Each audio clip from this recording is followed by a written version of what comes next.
Hello friends, welcome to Republic Eyes. So today is 1st January and 1st January 2022. So wishing you all an happy new year. And friends, இந்த video start பண்ணுறதுக்கு முன்னாடி I just want to give you ஒரு small piece of advice. சரிங்களா? So எல்லாருக்குமே தெரிஞ்ச விஷயம் தான், but again I just want to insist on that. அதாவது என்னன்னா, நான் உங்களுக்கு ஹாப்பி நியூ இயர்னு சொல்லியிருக்கேங்க.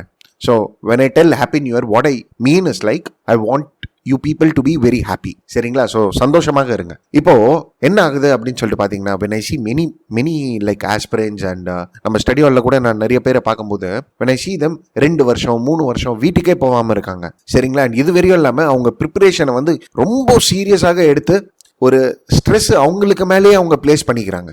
சரிங்களா? அண்ட் ஆடட் டு இட் என்ன பெர்செப்ஷன்ஸில் இருக்கிறாங்க அப்படின்னு சொல்லிட்டு பார்த்தீங்கன்னா, நான் வேலைக்கு போகும்போது தான் நான் ஹாப்பியாக இருப்பேன். அப்படி இல்லையா, when I see my name in the final list, அப்போ என் வாழ்க்கையில் இருக்கிற கஷ்டங்கள் எல்லாமே தீர்ந்துடும் அப்படின்ற மாதிரி ஒரு பெர்செப்ஷன்ஸ். சரிங்களா? ஸோ எல்லாருமே எப்படி தான் இருக்கீங்கன்னு நான் சொல்லலை. சரிங்களா? Plus added to it, we have to work hard. நம்ம டெடிகேஷன் லெவல் நம்ம கிட்ட இருக்கணும், இல்லைன்னு சொல்லிட்டு கூட நான் சொல்லலை. But what I am trying to tell is வேலை கிடைச்சதுக்கு அப்புறம் கூட உங்க மேல ரெஸ்பான்சிபிலிட்டிஸ் இருக்காதுன்னு அப்படின்னு சொல்லிட்டு நினைக்கிறீங்களா நீங்க? Plus added to it, you don't have challenges அப்படின்னு சொல்லிட்டு நீங்க ஃபீல் பண்றீங்களா? Challenges and responsibilities will be there on you. சரிங்களா? ஸோ அது நீங்க எந்த ஃபேஸ் ஆஃப் லைஃப்ல கூட இருங்க, it will be there. But இந்த சந்தோஷம்னு இருக்கு தெரியுமா, இதை போஸ்ட்போன் பண்ணக்கூடாதுங்க. சரிங்களா? ஸோ சந்தோஷமாக இருங்க, பி ஹாப்பி. வீட்டுக்கு போயிட்டு வாங்க. அது ஷார்ட் ஸ்பேனாக கூட போயிட்டு வாங்க, 1 நாள் 2 நாளுக்காக போயிட்டு வாங்க, வீட்டுக்கு போயிட்டு வாங்க, பிடிச்ச விஷயத்த செய்யுங்க, நல்லா சாப்பிடுங்க, eat your favorite dish. சரிங்களா? So try to be happy. Again ஹாப்பினஸ்னா இந்த விஷயங்கள் தான் அப்படின்னு நான் சொல்லலை. ஸ்ட்ரெஸ் ஃப்ரீயாக இருக்கிறதும் ஹாப்பி தாங்க. சரிங்களா? So I know many exam clear பண்ணிட்டு இப்போ சர்வீஸில் இருக்கிறாங்க. Again they are with many challenges and responsibilities. சரிங்களா? ஸோ ஃபேஸ்புக், இன்ஸ்டாகிராம் இதில் உங்களுடைய ஃபாலோவர்ஸ் அதிகமாயிட்டாங்கன்னா it doesn't mean that you are leading and happy life. Happiness is different. So அது உங்களுக்கும் தெரியும். சரிங்களா? So I want you guys to be happy and have a good life. Fine. Anyway, starting with the editorial analysis. சரிங்களா? And friends, I just want to give this information. அதாவது என்னன்னா, இந்த வாரத்துலேருந்து editorial அனாலிசிஸில் we are going to add explainer series also. So explainer சீரிஸ்னா Hindu news பேப்பரில் சண்டேவும் everyday you get explainer series in the form of paper. சரிங்களா? So அதில் இம்பார்ட்டன்ட் எக்ஸ்பிளைனர் சீரிஸ் வரையும் எடுத்துட்டு வில் டிஸ்கஸ். சரிங்களா? அஃப்கோர்ஸ் எடிட்டோரியல்ஸில் இருக்கிறது தான் இந்த எக்ஸ்பிளைனர் சீரிஸ்லையும் வருது, பட் சில topics are there which will be covered from the explainer series also. Anyway, starting with the important topics of December 4th week. சரிங்களா? That is from 26th 25th வரையும் நம்ம 3rd வீக்ல பார்த்துருப்போம். டிசம்பர் 3rd வீக் எடிட்டோரியல் அனாலிசிஸ்ல. இப்போ 4th week 26லேருந்து நம்ம start பண்ணுறோம். That is from Sunday. So on the brink அப்படின்னு சொல்லிட்டு ஒரு ஆர்டிகல் வந்திருக்கு. So this article is all about the Afghanistan issue. சரிங்களா? So what we will do is first what is the present situation in Afghanistan.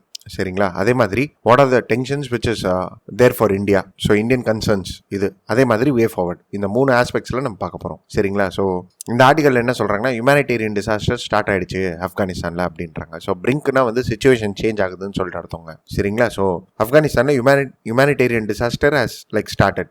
What are the points அப்படின்னு சொல்லிட்டு பார்த்தீங்கன்னா, இந்த article இருந்து என்ன தெரிய வருதுன்னா, first one is with respect to aid. எய்டுனா என்னன்னா, இந்த ஆர்டிகல் என்ன சொல்றாங்கன்னா, ஆப்கானிஸ்தான் கவர்மெண்டோடைய பட்ஜெட்டே எப்படி இருந்தது தெரியுமா? That is before the Taliban taking control. Afghanistan கவர்மெண்டோடைய பட்ஜெட்டே பார்த்தீங்கன்னா 80% எய்டை பேஸ் பண்ணி தான் இருக்கு. ஐ மீன் இருந்தது. சரிங்களா? ஸோ இப்போ தாலிபான் வந்ததுக்கு அப்புறம் அந்த எய்டு எல்லாம் ஸ்டாப் ஆயிடுச்சு. சரிங்களா? ஸோ இப்போ பணம் பற்றாக்குறை. சரி, கவர்மெண்ட் அதிகமாக பிரிண்ட் பண்ணாங்கன்னா இன்ஃப்ளேஷன் அதிகமாகும், ப்ரைஸ் ரைஸ் அதிகமாகும். So this is the first issue. Second one is with respect to sanctions. So இப்போ தாலிபான் வந்ததுனால நிறைய nations have placed sanctions. So அது ட்ரேட் சாங்ஷன்ஸாக இருக்கலாம், எக்கனாமிக் சாங்ஷன்ஸாக இருக்கலாம். So generally sanctions are of economic sort தான். சரிங்களா? ஸோ அதனால they're not able to engage in ட்ரேடுன்ற மாதிரி. ஏன் சாங்ஷன்ஸ் எடுத்துட்டு வராங்க தாலிபான் மேலே அப்படின்னு சொல்லிட்டு பார்த்தீங்கன்னா, பிகாஸ் பயப்படுறாங்க எங்கேயாவது ட்ரக் டிராஃபிக்கிங் அந்த மாதிரி இஷ்யூஸ்லாம் நடந்துருமா அப்படின்ட்டு. சரிங்களா? அதே மாதிரி third point food shortage. United Nation agencies என்ன சொல்றாங்கன்னா, கிட்டத்தட்ட 4 கோடி மக்கள் ஆப்கானிஸ்தான்ல they are facing food shortages it seems. சரிங்களா? ஸோ விவசாயம் இல்லை, சாங்ஷன்ஸ் வேற, எய்டு இல்லை. சரிங்களா? Plus added to suspension of connectivity வேற. அதாவது எக்கனாமிக் சாங்ஷன்ஸ் ஒரு பக்கம் இருக்கட்டும், இப்போ ஆப்கானிஸ்தான் லேண்ட் லாக்டு நேஷன். இவங்களுக்கு ரீச் பண்ணணும் அப்படின்னு சொல்லுவீங்களா, இந்தியாவிலேருந்து ரீச் பண்ணணும்னா பாகிஸ்தான் மூலியமாக போகணும், இல்லை ஈரான் மூலியமாக தான். ஆனால் லேண்ட் லாக்டு. சரிங்களா? ஸோ இந்த மாதிரி ஒரு சுச்சுவேஷனில் ஃப்ளைட்டு தான் கனெக்டிவிட்டியே, அதாவது ஏர்லைன்ஸ் தான். ஆனால் நிறைய நேஷன்ஸ் கூட கமர்ஷியல் ஏர்லைன்ஸ் கட் பண்ணி வச்சிருக்காங்க. Suspension of connectivity is another sort of issue. இப்போ கமர்ஷியல் லைன்ஸ் இல்லைனா ஃபுட் டெலிவரிலாம் எப்படி நடக்கிறது, அவர் ட்ரேடே எப்படி நடக்கிறது. ஸோ இது ஒரு ப்ராப்ளம். சரிங்களா? அதே மாதிரி தாலிபான். ஸோ இவங்களே ஒரு ப்ராப்ளம் தான். ஏன் அப்படின்னு சொல்லிட்டு பார்த்தீங்கன்னா, still the world has not recognised Taliban. சரிங்களா? அண்ட் தாலிபான் என்ன சொல்றாங்க அப்படின்னு சொல்லிட்டு பாத்தீங்கன்னா, இதுக்கு முன்னாடி டெமோக்ராட்டிக் ஃபார்ம் ஆஃப் கவர்மெண்ட் இருந்தது, நாங்களும் கண்ட்ரோல் பண்றது வந்து நீங்க பாருங்க ரேடிக்கல் சேஞ்சஸ் எடுத்துட்டு வருவோம் அப்படின்னு சொல்லிட்டு சொல்றாங்க. ஸோ சேஞ்சஸ் அப்படின்னு சொல்லிட்டு பாத்தீங்கன்னா கவர்மெண்ட்ல தான் நடந்திருக்கு, கிரவுண்ட் ரியாலிட்டியில இல்ல. அண்ட் இது வரையும் இல்லாம எக்ஸ்ட்ரா ஜுடிஷியல் கில்லிங்ஸ் வேற. ஸோ ஒரு பக்கம் ரெகக்னிஷன் இல்ல, ஒரு பக்கம் they have taken control over the government and extra judicial killings other. சரிங்களா? ஸோ ஹியூமன் ரைட்ஸ் கமிஷன் ஒரு ரிப்போர்ட் எடுத்துட்டு வந்திருக்காங்க. அவங்க என்ன சொல்றாங்கன்னா, கிட்டத்தட்ட 72 பேர் எக்ஸ்ட்ரா ஜுடிஷியல் கில்லிங்ல வந்து இறந்திருக்காங்க. அண்ட் கிட்டத்தட்ட 4.2 மில்லியன், அதாவது 4.5 லட்சம் பேர் they came out of the school because of this Taliban. And இதுலயுமே கூட 60% கேர்ள்ஸ். ஸோ எஜுகேஷன் சிஸ்டமே இல்லைன்ற மாதிரி இருக்காங்க. And no country has formally recognised Taliban also. சரியா? So nations are like talking with Taliban. For example Pakistan, China, they are having direct tax.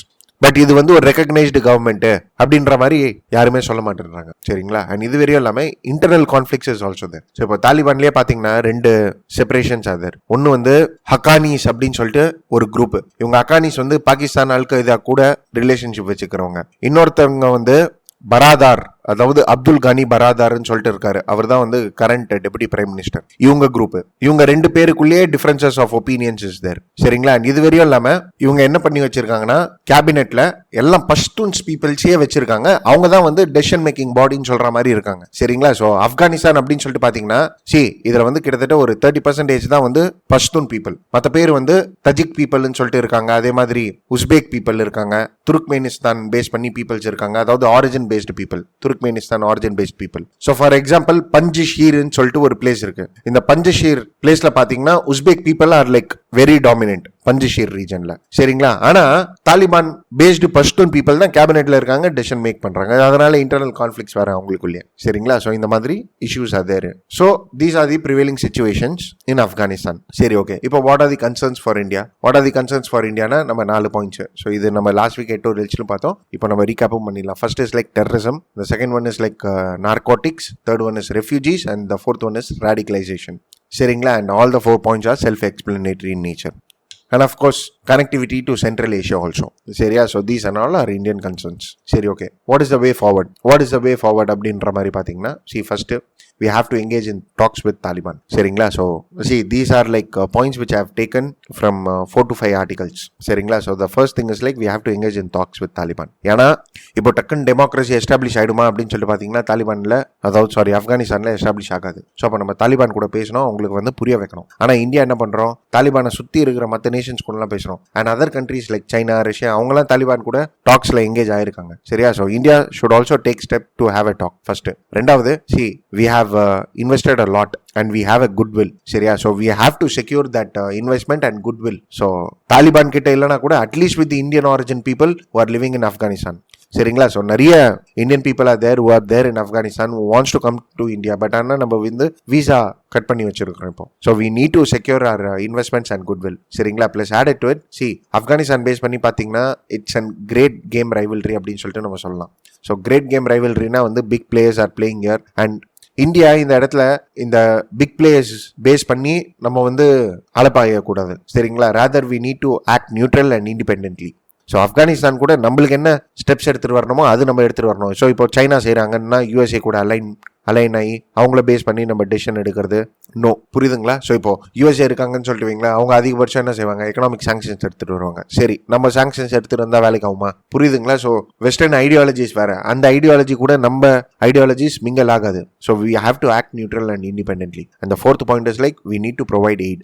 S, we need to provide aid. And அதே மாதிரி ஒரு ஆர்டிக்கலில் என்ன சொல்கிறாங்க வராங்க அப்படின்னு சொல்லி பார்த்தீங்கன்னா, இஃப் யூ டேக் ஆப்கானிஸ்தான், இந்த இமேஜ்லேயே கொடுத்துருப்பேன், லார்ஜஸ்ட் வந்து பஷ்தூன் பீப்புள். சரிங்களா? Followed by Tajik, Uzbek, Hazara, Turkmen. So Panjshir ரீஜன்லாம் வந்து Uzbek peoples are there. So இவங்க கூட நம்ம பேசணும். சரிங்களா? ஸோ இதில் வந்து few groups are there who are against Taliban. So அவங்க கூடயும் நம்ம வந்து எங்கேஜ் ஆகணும் in order to ensure peace and stability in Afghanistan. புரியுதுங்களா? So these are like way forwards. Fine, I hope it is clear to you. Anyway, moving forward to the next article, that is the elderly are assets and not dependents. And friends, yes, I just want to tell this most important thing. அதாவது என்னன்னா, first weekly editorial analysis போட்டு நான் reviews கேட்கும்போது நிறைய பேர் வந்து எனக்கு இம்பார்ட்டண்டான ஒரு ரிவ்யூஸ் கொடுத்தீங்க. அதாவது என்னன்னா, please do it date wise. அதே மாதிரி எடிட்டோரியல்ஸ் போடும்போது இல்லைனா ஆர்டிகல் பிளேஸ் பண்ணும்போது டேட்டை நீங்கள் மென்ஷன் பண்ணுங்க அப்படின்ற மாதிரி. சரிங்களா? ஸோ டாபிக் தானப்பா முக்கியம், கண்டென்ட் தானப்பா முக்கியம் அப்படின்ற மாதிரி நான் ரிப்ளை பண்ணாலுமே கூட, இல்லை சார் டேட் வந்து ஒரு பர்சனல் சாட்டிஸ்ஃபேக்ஷன் கொடுக்குது அப்படின்னீங்க.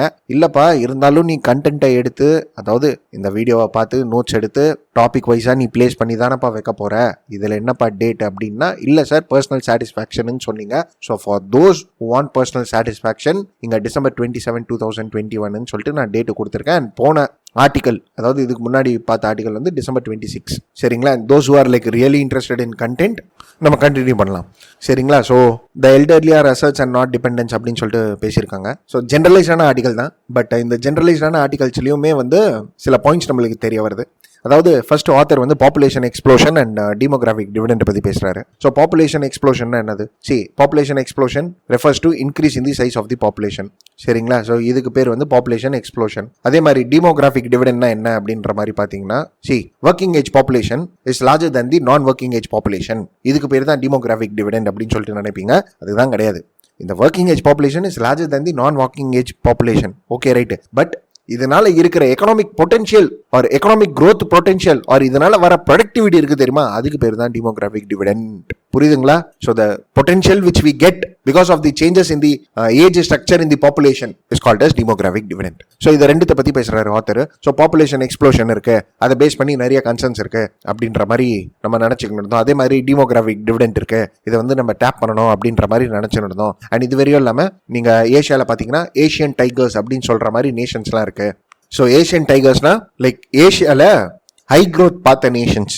சரிங்களா? ஸோ ஏஷியாவில் ஹை க்ரோத் பார்த்த நேஷன்ஸ் அப்படின்னு சொல்லிட்டு பார்த்தீங்கன்னா it is South Korea, Taiwan, Singapore, Hong Kong. இவங்க வந்து ஏஷியன் டைகர்ஸ். ஸோ இங்கே என்ன நடந்திருக்கு அப்படின்னு சொல்லிட்டு பார்த்தீங்கன்னா, during 1960s to 1990s they underwent rapid industrializations and நிறைய க்ரோத் பார்த்தாங்க, ஹை க்ரோத். சரிங்களா? ஸோ இந்த 4 ஏஷியன் டைகர்ஸ் நேஷன்ஸ் வந்து டெவலப்பிங்காக இருந்து டெவலப்ட் ஆனவங்க and they become high income economies. சரிங்களா? ஸோ இந்த ஹை இன்கம் எக்கானமிஸாக இவங்க மாறுறதுக்கு இன்னொரு ரீசன் வந்து டெமோகிராஃபிக் டிவிடெண்ட். இதை வந்து இவங்க டேப் பண்ணியிருக்காங்க. சரி, ஓகே. இப்போ இதெல்லாம் ஏன் பேசுறாரு ஆத்தர்னா, இன்ட்ரடக்ஷனுக்காக பேசுறாரு, எல்டர்லி பாப்புலேஷனை பேஸ் பண்ணி. ஸோ என்ன சொல்ல வர்றாரு அப்படின்னு சொல்லிட்டு பார்த்தீங்கன்னா, டெமோகிராஃபிக் டிவிடெண்ட் இருக்கு, பாப்புலேஷன் எக்ஸ்ப்ளோஷன் இருக்கு, Asian tigers nations are like examples. இதெல்லாம் ஓகே.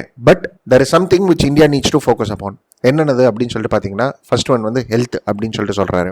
ஏன் அப்படின்னு சொல்லிட்டு பார்த்தீங்கன்னா, இப்போ ஒரு பர்சனோடைய ஹெல்த் ஒழுங்காக இல்லைனா you may not contribute to the economy. புரியுதுங்களா? So if a person becomes older you should not be dependent. சரி, ஓகே. ஒன் மைட் ஆர்கியூ, அதாவது ஆத்தர் என்ன சொல்றாருன்னா, if you take the life expectancy in India it was like 50 இருந்தது 1970 to 75 and 2018 70 இருக்கு. சரிங்களா? So life expectancy அதிகமாக இருக்கு. So which is a good thing, right? அப்படின்ற மாதிரி பேசும்போது ஆத்தர் இங்க என்ன சொல்றாருன்னா, you please understand these points அப்படின்றாரு. என்னன்னதுன்னா, ஃபர்ஸ்ட் இந்த லைஃப் எக்ஸ்பெக்டன்சி அதிகமாக இருக்கு, இதனால எல்டர்லி பாப்புலேஷனும் அதிகமாவாங்க. சரிங்களா? ஸோ ஃபிகர்ஸ் பேசுறாரு author. It is said that 300 million elderly population will be there by 2050. ஸோ நம்மள தான் சொல்றாரு. இல்லை சார் இன்னும் 10 வருஷம் இருக்குன்னா okay, 2060 okay, 300 million elderly population will be there. சரிங்களா? And second point is like life expectancy அதிகமாக இருக்கு, but at the mean time non communicable டிசீசஸும் கூட அதிகமாக இருக்கு. சரிங்களா? ஸோ நான் கம்யூனிகபிள் டிசீசஸ் பேஸ் பண்ணி டேட்டாஸ்லாம் கொடுக்குறாரு. அதாவது என்னன்னா, 60 to 74 வயசு பேஸ் பண்ணி இருக்கிறவங்களுக்கு கிட்டத்தட்ட 34% they have cardiovascular diseases it seems. And நிறைய டிசபிலிட்டிஸ் இருக்கு அப்படின்னு சொல்லிட்டு சொல்றாரு. That is with respect to mental, visual, hearing, locomotor. So இந்த மாதிரி disabilities are there. So, according to the author, the point is not with respect to life expectancy. The point is with respect to reduction of dependency. புரியுதுங்களா? So இப்போ நான் communicable டிசீசஸாக இருக்கு, அதே மாதிரி disability அதிகமாக இருக்குன்னா டிபெண்டன்சி ரேஷியோ எப்படி இருக்கும்? ஒரு டிபெண்டன்சி எல்டர்லி பாப்புலேஷன் டிபெண்டன்சி ரொம்ப அதிகமாக இருக்கும்ல. இது வரையும் இல்லாமல் எல்டர்லி பாப்புலேஷன் இன்க்ரீஸ் ஆக போகுது வேற. சரிங்களா? ஸோ அப்போ அவங்களுக்கு quality health care services, accessible health, affordable health இதெல்லாம் ப்ரொவைட் பண்ணணும். சரிங்களா? Plus added to it author இங்க என்ன சொல்ல வர்றாருன்னா, எல்டர்லி பாப்புலேஷன் கூட இருக்காங்களா இந்தியால, அவங்களுக்கும் நிறைய சேலஞ்சஸ் அண்ட் ப்ராப்ளம்ஸ் இருக்கு. ஸோ என்ன மாதிரி? They are neglected by the family, low education level, socio cultural belief, some stigma is associated with them. அதே மாதிரி இன்ஸ்டிடியூஷனல் ஹெல்த் கேர் சர்வீசஸ் மேல ட்ரஸ்ட் அவங்க பிளேஸ் பண்றது இல்லை. அஃபோர்டபிலிட்டி, ஸோ அவங்களுக்கு காசும் செலவு பண்ற அளவுக்கு தே கேனாட் அஃபோர்ட். அதே மாதிரி inequity in health care services. So இது வந்து ரூரல் அண்ட் அர்பன் ஆஸ்பெக்ட்ஸ்ல பேசலாம். ஸோ இவ்வளோ ப்ராப்ளம்ஸ் இருக்கு. ஸோ இந்த ப்ராப்ளம்ஸ் எல்லாம் மிட்டிகேட் பண்றதுக்காக government has to take steps. புரியுதுங்களா நான் சொல்றது? Plus added to it author இங்க என்ன சொல்ல வர்றாருன்னா, எல்டர்லி பாப்புலேஷன்ஸ் இருக்குதுங்களா, இவங்களை வந்து டிபெண்டன்ஸ் ஆக பார்க்காதீங்க, ராதர் இவங்களை வந்து அசட்ஸ் ஆக பாருங்க. So assets in the sense, see they might bring in experience, efficiency, ஒரு மென்டாராக பார்க்கலாம் அவங்களெல்லாம். சரிங்களா, which will again contribute more to the society and economy. Fine. So author what needs to be done அப்படின்னு சொல்லிட்டு கேட்கும் போது ஆத்தர் என்ன சொல்ல வர்றாருன்னா, சி ஆயுஷ்மான் பாரத் இருக்கு, அதே மாதிரி ஹெல்த் இன்சூரன்ஸ் ஸ்கீம்ஸ்லாம் இருக்கு. இதெல்லாம் இருந்து கூட ஹெல்த் கேர் ஆக்சஸ் எல்டர்லி பாப்புலேஷன்ஸுக்கு ப்ராப்பராக போய் சேரல. சரியா? ஸோ ஃபர்ஸ்ட் இவங்களை பேஸ் பண்ணி இன்சூரன்ஸ் எடுத்துட்டு வரணும். அதே மாதிரி பென்ஷன் ஸ்கீம்ஸ் இருக்கு இல்லையா, பென்ஷன் ஸ்கீம்ஸ் வந்து ரொம்ப பூராக இருக்கு. ஸோ பென்ஷன்ஸ் அமௌண்ட்னு வந்தால் கூட எவ்வளோங்க வருது, 500 400 அந்த மாதிரி. ஸோ பென்ஷன்ஸை வந்து இவங்களுக்கு அதிகப்படுத்தணும். சரிங்களா? ப்ளஸ் ஆடட் டு இட் இந்த ஆர்டிகலில் என்ன சொல்கிறாங்கன்னா, இப்போ எப்படி வேக்சின்ஸில் வந்து எல்டர்ஸ் பீப்புளுக்கு வந்து ஒரு ஃபர்ஸ்ட் ப்ரையாரிட்டி கொடுத்தீங்களோ அந்த மாதிரி எல்லா ஸ்கீம்ஸ்லையுமே வந்து எல்டருக்கு ஒரு ப்ரையாரிட்டி அப்படின்னு சொல்லிட்டு இருக்கணும். சரிங்களா? So we have to invest in infrastructure, medical care resources, because அது ரொம்ப பூராக இருக்குது. ப்ளஸ் ஆடட் டு இட் ஏற்கனவே இருக்கிற ப்ரோக்ராம்ஸ் ஃபார் தி எல்டர்லி இருக்கு இல்லையா, அதை வந்து நம்ம ரேப்பிடாக அதிகப்படுத்தணும். அதாவது அந்த இம்ப்ளிமெண்டேஷன் ஃபேஸை வந்து அதிகப்படுத்தணும். அவங்களுடைய ப்ராப்ளம்ஸை நம்ம அண்டர்ஸ்டாண்ட் பண்ணி அவங்களுக்கு தேவையான ஸ்டெப்ஸ் எடுக்கணும் அப்படின்னு சொல்லிட்டு பேசுறது தான் இந்த ஆர்டிகல். புரியுதுங்களா? ஸோ நான் ஏற்கனவே சொன்ன மாதிரி this is and generalised article, but yes இவங்களை வந்து அசட்ஸாக பாருங்க அப்படின்னு சொல்லிட்டு சொல்கிறாங்க. அண்ட் ஜிஎஸ் பேப்பர் 2ல இந்த டாபிக்ஸை நீங்கள் ப்ளேஸ் பண்ணிடலாம். சரிங்களா? So welfare schemes for the vulnerable sections, அதே மாதிரி issues related to the social sector or social services related to health, education, human resource. So இந்த டாபிக்ஸ் கீழே நீங்கள் ப்ளேஸ் பண்ணலாம். சரிங்களா? Anyway moving forward to the next article, that is a chance to tap India's high equity in Myanmar. And friends, இந்த article போகிறதுக்கு முன்னாடி will look at the background. Fine. So இப்போ பேக்ரவுண்டில் அப்படின்னு சொல்லிட்டு பார்த்தீங்கன்னு வைங்களேன், you need to know what happen in Myanmar. சரிங்களா? And I have given you 2 statements for introduction, that is when it comes to India-Myanmar relationship. So இப்போ பார்த்தீங்கன்னா India-Myanmar relations are rooted and share historical, ethnical and cultural and religious ties அப்படின்ற மாதிரி நீங்கள் எழுதலாம். சரியா? So intro எழுதணும்னா அதே மாதிரி what you can tell is like India and Myanmar share cultural ties in terms of Buddhist heritage and share history of colonialism அப்படின்ற மாதிரி எழுதலாம்.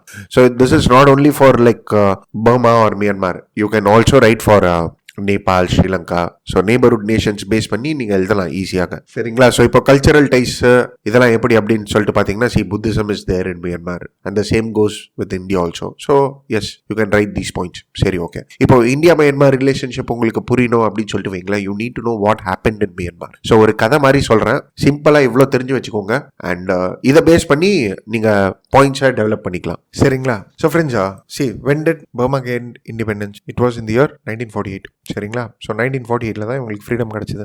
சரி, earlier they were under British, afterwards Japan control இவங்க மேலே இருந்தது. Again after the world war 2 Britain gained the control over the Myanmar and afterwards they gained independence. சரி, independence கிடைச்சதுக்கப்புறம் Burma அப்படின்னு சொல்லி பார்த்தீங்கன்னா, இவங்க கிட்ட வந்து 2 விஷயம் நீங்கள் பார்க்கலாம். ஒன்று வந்து பிட்டர்னஸ் டுவர்ட்ஸ் பிரிட்டிஷ். சரிங்களா? So they were too much against பிரிட்டிஷாக இருந்தாங்க. They had a bitter sense. அதே மாதிரி கிரிப் ஆஃப் கம்யூனிஸ்ட். அதாவது என்னன்னா, காமன்வெல்த்னு சொல்லிட்டு இருக்கு இல்லையா, ஒரு வாலண்டரி குரூப், அதில் இவங்க சேரல. ஏன்னா தே வேர் அகைன்ஸ்ட் பிரிட்டிஷ். அதே மாதிரி கம்யூனிஸ்ட் ஐடியாலஜிஸ் உள்ள வர ஆரம்பிச்சிடுச்சு. ஸோ கம்யூனிஸ்ட் ஐடியாலஜிஸ் உள்ள வர ஆரம்பிக்குது. டெமோக்ரஸியை எஸ்டாப்ளிஷ் பண்ணி கவர்மெண்ட் எஸ்டாப்ளிஷ் பண்ணியிருந்தா கூட 1962 என்ன ஆகுது அப்படின்னு சொல்லி பார்த்தீங்கன்னா, மிலிட்ரி கூப் நடக்குது. ஜெனரல் யூனி வின் இவர் வந்து தன்னுடைய கண்ட்ரோல் எடுத்துடுறாரு, மிலிட்ரி ரூல் எஸ்டாப்ளிஷ் பண்ணிடுறாரு மியான்மாரில். சரிங்களா? அண்ட் மியான்மாரை பேஸ் பண்ணி ஒரு பியூட்டி அப்படின்னு சொல்லி பார்த்தீங்கன்னா, இவங்க எப்பவுமே கான்ஸ்டியூஷன் எடுத்துட்டு வருவாங்க. டெமோக்ரஸி என்ற ஒரு பேரில் திருப்பி மிலிட்ரி ரூலை எஸ்டாப்ளிஷ் பண்ணுவாங்க.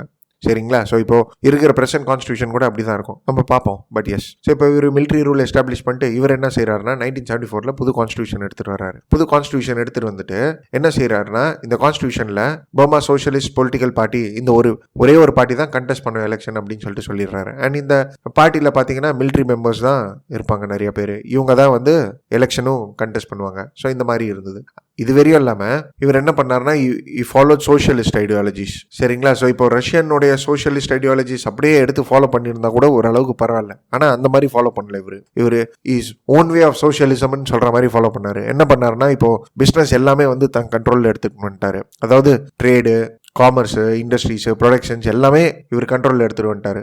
சரிங்களா? அண்ட் சோஷியல் பிலீஃப் இல்லை, சூப்பர்ஸ்டிஷியஸ் பிலீஃப்ஸ் இதை பேஸ் பண்ணிலாம் பாலிசி ஸ்கீம்ஸ்லாம் எடுத்துகிட்டு வர ஆரம்பிச்சிட்டாரு. சரிங்களா? ஸோ நம்ம என்ன சொல்லலாம் அப்படின்னு சொல்லிட்டு பார்த்தீங்கன்னா, இந்த டைம் பீரியடில், அதாவது இந்த மிலிட்ரி ரூல் டைம் பீரியடில் Burma was like very isolated and it had relationship with only one nation and that was China. மற்றபடி ஒரு நேஷன் கூடயும் ரிலேஷன்ஷிப்பே வைக்கல. சரி ஓகே, இப்போ நான் அலைன்டு மூவ்மெண்ட்லேருந்தும் வெளியே வந்துட்டாங்க இந்த டைம் பீரியட்ல. 1979 வெளியே வந்திருப்பாங்க. So they went against India, they went against Russia and followed own way of socialistic principles இந்த மிலிட்ரி ரூல் அப்போ. சரிங்களா? And when did things started changing அப்படின்ற மாதிரி பார்த்தீங்கன்னா it was in year 1988. So 87 prime minister போவார். So India Myanmar relationship அப்படின்னு சொல்லிட்டு பார்த்தீங்கன்னா the visit of 1987 by Indian prime minister Rajiv Gandhi is very important. But anyway things started changing இன் 1988. அங்கே protest நடக்க ஆரம்பிச்சது. அண்ட் ஜெனரல் யூனிவின் இவர் வந்து ரிசைன் பண்ணிட்டாரு. ரிசைன் பண்ணிட்டு என்ன பண்ணாருன்னா பர்மா பேரை வந்து மாத்திட்டாரு, மியான்மர்னு சொல்லிட்டு எடுத்துட்டு வந்துட்டாரு. சரிங்களா? அண்ட் அதுக்கப்புறம் எலெக்ஷன்ஸ் நடக்குது. ஸோ சிங்கிள் பார்ட்டி சிஸ்டம்னு இருந்தது வந்து இப்போ மல்டி பார்ட்டி சிஸ்டம் ஆயிடுச்சு. And National League for Democracy elections win பண்ணியிருப்பாங்க. ஆனால் இவர் வந்து பவர் கொடுக்க மாட்டார். ஸோ நேஷனல் லீக் ஃபார் டெமோக்ரஸியில் தான் ஷூ கீ இருப்பாங்க. She was again a protester for democracy. So இந்த மாதிரி நடந்துக்கினே இருந்ததுங்க. ப்ரொடெஸ்ட் நடக்கும், சப்ரேஷன் பண்ணுவாங்க, எலெக்ஷன்ஸ் நடத்துவாங்க. ஆனால் பவர் டிரான்ஸ்ஃபர் பண்ண மாட்டாங்க, மிலிட்ரியே கண்ட்ரோலில் வச்சுக்கும். And relationship with other nations புவராக இருக்கும் except China and socialist ideologies. So 87 prime minister போவார். போயிட்டு டெமோக்ரஸி எஸ்டாப்ளிஷ் பண்ணணும், அதே மாதிரி இந்தியா மியான்மர் ரிலேஷன்ஷிப் என்ஹான்ஸ் பண்ணணும்னு சொல்லிட்டு பேசிட்டு வருவார் 87. சரிங்களா? அது வரையுமே கூட இந்தியா பர்மா ரிலேஷன்ஷிப்னு பார்த்தீங்கன்னா ஒன்றும் ஃப்ரூட்ஃபுல்லாகலாம் இருக்காது. சரிங்களா? ஸோ இப்படியே போய்க்கிட்டே இருந்தது டில் 2008.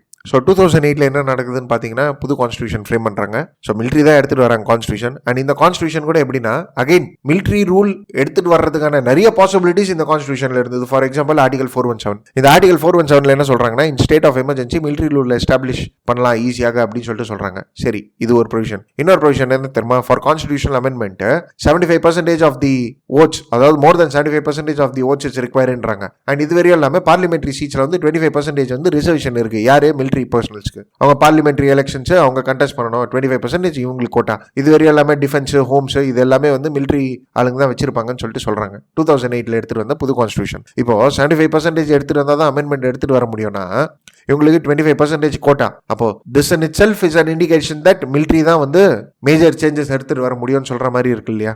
சரி ஓகே, இதெல்லாம் ஒரு பக்கம் இருக்கட்டும். என்னதான் இருந்தாலும் 2015 எலெக்ஷன்ஸ் நடக்குது. சரிங்களா? ஸோ 2015 எலெக்ஷன்ஸ் இங்கே கொடுத்துருக்கேன் பாருங்க நெக்ஸ்ட் சைடில். ஸோ 2015 ஜெனரல் எலெக்ஷன் நடக்குது. And for the first time NLD won. So இவங்களும் பார்த்தாங்க என்னடா NLD வின் ஆகிக்கிட்டே இருக்காங்க, நம்மளும் பவர் கொடுக்கறதே இல்லையா அப்படின்ட்டு ஃபார் தி ஃபர்ஸ்ட் டைம் 54 வருஷம் கழிச்சு ஒரு நான் மிலிட்ரி பிரசிடென்ட்டை வந்து அப்பாயிண்ட் பண்ணுறாங்க. ஃபர்ஸ்ட் நான் மிலிட்ரி பிரசிடென்ட் ஆஃப்டர் 54 இயர்ஸ். சரிங்களா? 2020 எலெக்ஷன்ஸ் நடக்குது, திருப்பி NLD won. சரிங்களா? பட் ஆனால் இப்போ 2021 என்ன பண்ணாங்கன்னா மிலிட்ரி கூ எடுத்துட்டு வந்துட்டாங்க திருப்பியும். என்னன்னு சொல்லிட்டு மிலிட்ரி கூ எடுத்துட்டு வந்திருக்காங்கன்னா அவங்க சொல்ற ரீசன் பாருங்களேன். ஃபேக் ஓட்டர் ஐடிஸ் நிறைய பேர் இருக்கு, எலெக்ஷன்ஸ் ஒழுங்கா நடத்தல அப்படின்ட்டு. பட் எவிடன்ஸ் கேட்டாங்கன்னா கொடுக்க மாட்டேன்றாங்க. எனிவே மிலிட்ரி கூ ஹேப்பன்டு. NLD பொலிட்டிக்கல் லீடர்ஸ் எல்லாத்தையும் தூக்கி ஜெயிலில் போட்டாங்க. சரிங்களா? அண்ட் இப்போ மியான்மர் அப்படின்னு சொல்லி பாக்குறீங்கன்னு வைங்களேன். சரி, அங்க இருக்கிற ரியாலிட்டிஸ்லாம் தெரிஞ்சுக்கோங்க. That is a place of ethnic conflicts actually. So இப்போ பர்மா எடுத்து பார்த்தீங்கன்னா அங்கே கிட்டத்தட்ட மெஜாரிட்டியாக இருக்கிறது வந்து பர்மன்ஸ் ஆர் பர்மர், பாமர் அப்படின்னு சொல்லிட்டு சொல்லுவாங்க. Bamar are Burmese. அதனால தான் பர்மான்னு சொல்லிட்டு பேரே வந்திருக்கு. புத்திசம் ஃபாலோ பண்றவங்க இவங்க. அண்ட் மற்ற கம்யூனிட்டிஸ் கிட்டத்தட்ட 100க்கு மேல எத்தனை கம்யூனிட்டிஸ் இருக்கு, அவங்கள எல்லாம் சப்ரஸ் தான் பண்றாங்க. ஸோ இப்போ பொலிட்டிக்கல் ரெப்ரஸன்டேஷன் அதே மாதிரி மிலிட்ரியில யார் ரெப்ரசென்ட் ஆகுறாங்கன்னு பார்த்தீங்கன்னா இந்த பாமர்ஸ் ஆர் பர்மாஸ் தான். சரிங்களா? ஸோ இதனால தான் நீங்க பார்த்தீங்கன்னா 1970s 60s 80s எல்லாமே இந்த மிலிட்ரி ரூல் இருக்கும்போது எத்தனை கான்ஃபிளிக்ட் ஒரு பக்கம், இன்னொன்று பக்கம் மிலிட்ரி ரூல். ஸோ இந்தியா வந்து உங்க வீட்டுக்கு போங்கடா அப்படின்னு சொல்லிட்டு தெரித்து விட்டுருவாங்க. ஸோ எக்ஸ்பல்ஷன்ஸ் ஆஃப் இந்தியன்ஸ் அப்படின்னு சொல்லிட்டு நம்ம சொல்லலாம். சரிங்களா? அதுக்காக தான் ராஜீவ் காந்தியும் 1987 போவார் இந்தியன் ரெஃப்யூஜி கிரைசிஸை பேஸ் பண்ணி. அண்ட் இது வரையும் இல்லாமல் ரொம்ப செழிப்பான நாடு அப்படின்னு சொல்ற மாதிரிலாம் இல்லை. Poverty is there, economic mismanagement. So நல்லா இருக்கிற நாட்டிலேயே எக்கானமியில் கோலப்படி நடக்குது, டிமானிட்டைசேஷன் எடுத்துட்டு வராங்க. அங்கே மிலிட்ரி ரூல் சொல்லவா வேணும்? அண்ட் இதில் சோஷியலிஸ்டிக் ஐடியாலஜிஸ் வேற, ஃபாரின் ஏஜ் ஒன்றும் வராது. அண்ட் ஆப்கானிஸ்தான் மாதிரி தான் majority of the budget is dependent upon the foreign aid. And இதில் புது கவர்மெண்ட் வருது. புது கவர்மெண்ட் வந்தா கூட எத்தனை conflicts is happening. For example Rakhine state Rohingya முஸ்லிம்ஸை சுட்டு தள்ளி இருக்கானுங்க, human rights violation against them. லட்சமா மியான்மர்லேருந்து வெளியே வந்திருக்காங்க. ஸோ இதெல்லாமே வந்து ரியாலிட்டி ஆஃப் மியான்மர், அதாவது அங்கே இருக்கிற ப்ரிவேலிங் சிச்சுவேஷன். இது நான் எதுக்கு சொல்றேன்னா இந்த அண்டர்ஸ்டாண்டிங் இருந்தால் தான் உங்களுக்கு ஆன்சர் ரைட்டிங் வரும். சரிங்களா? Anyway now moving on to the exam perspective, really important. So why Myanmar is important for India?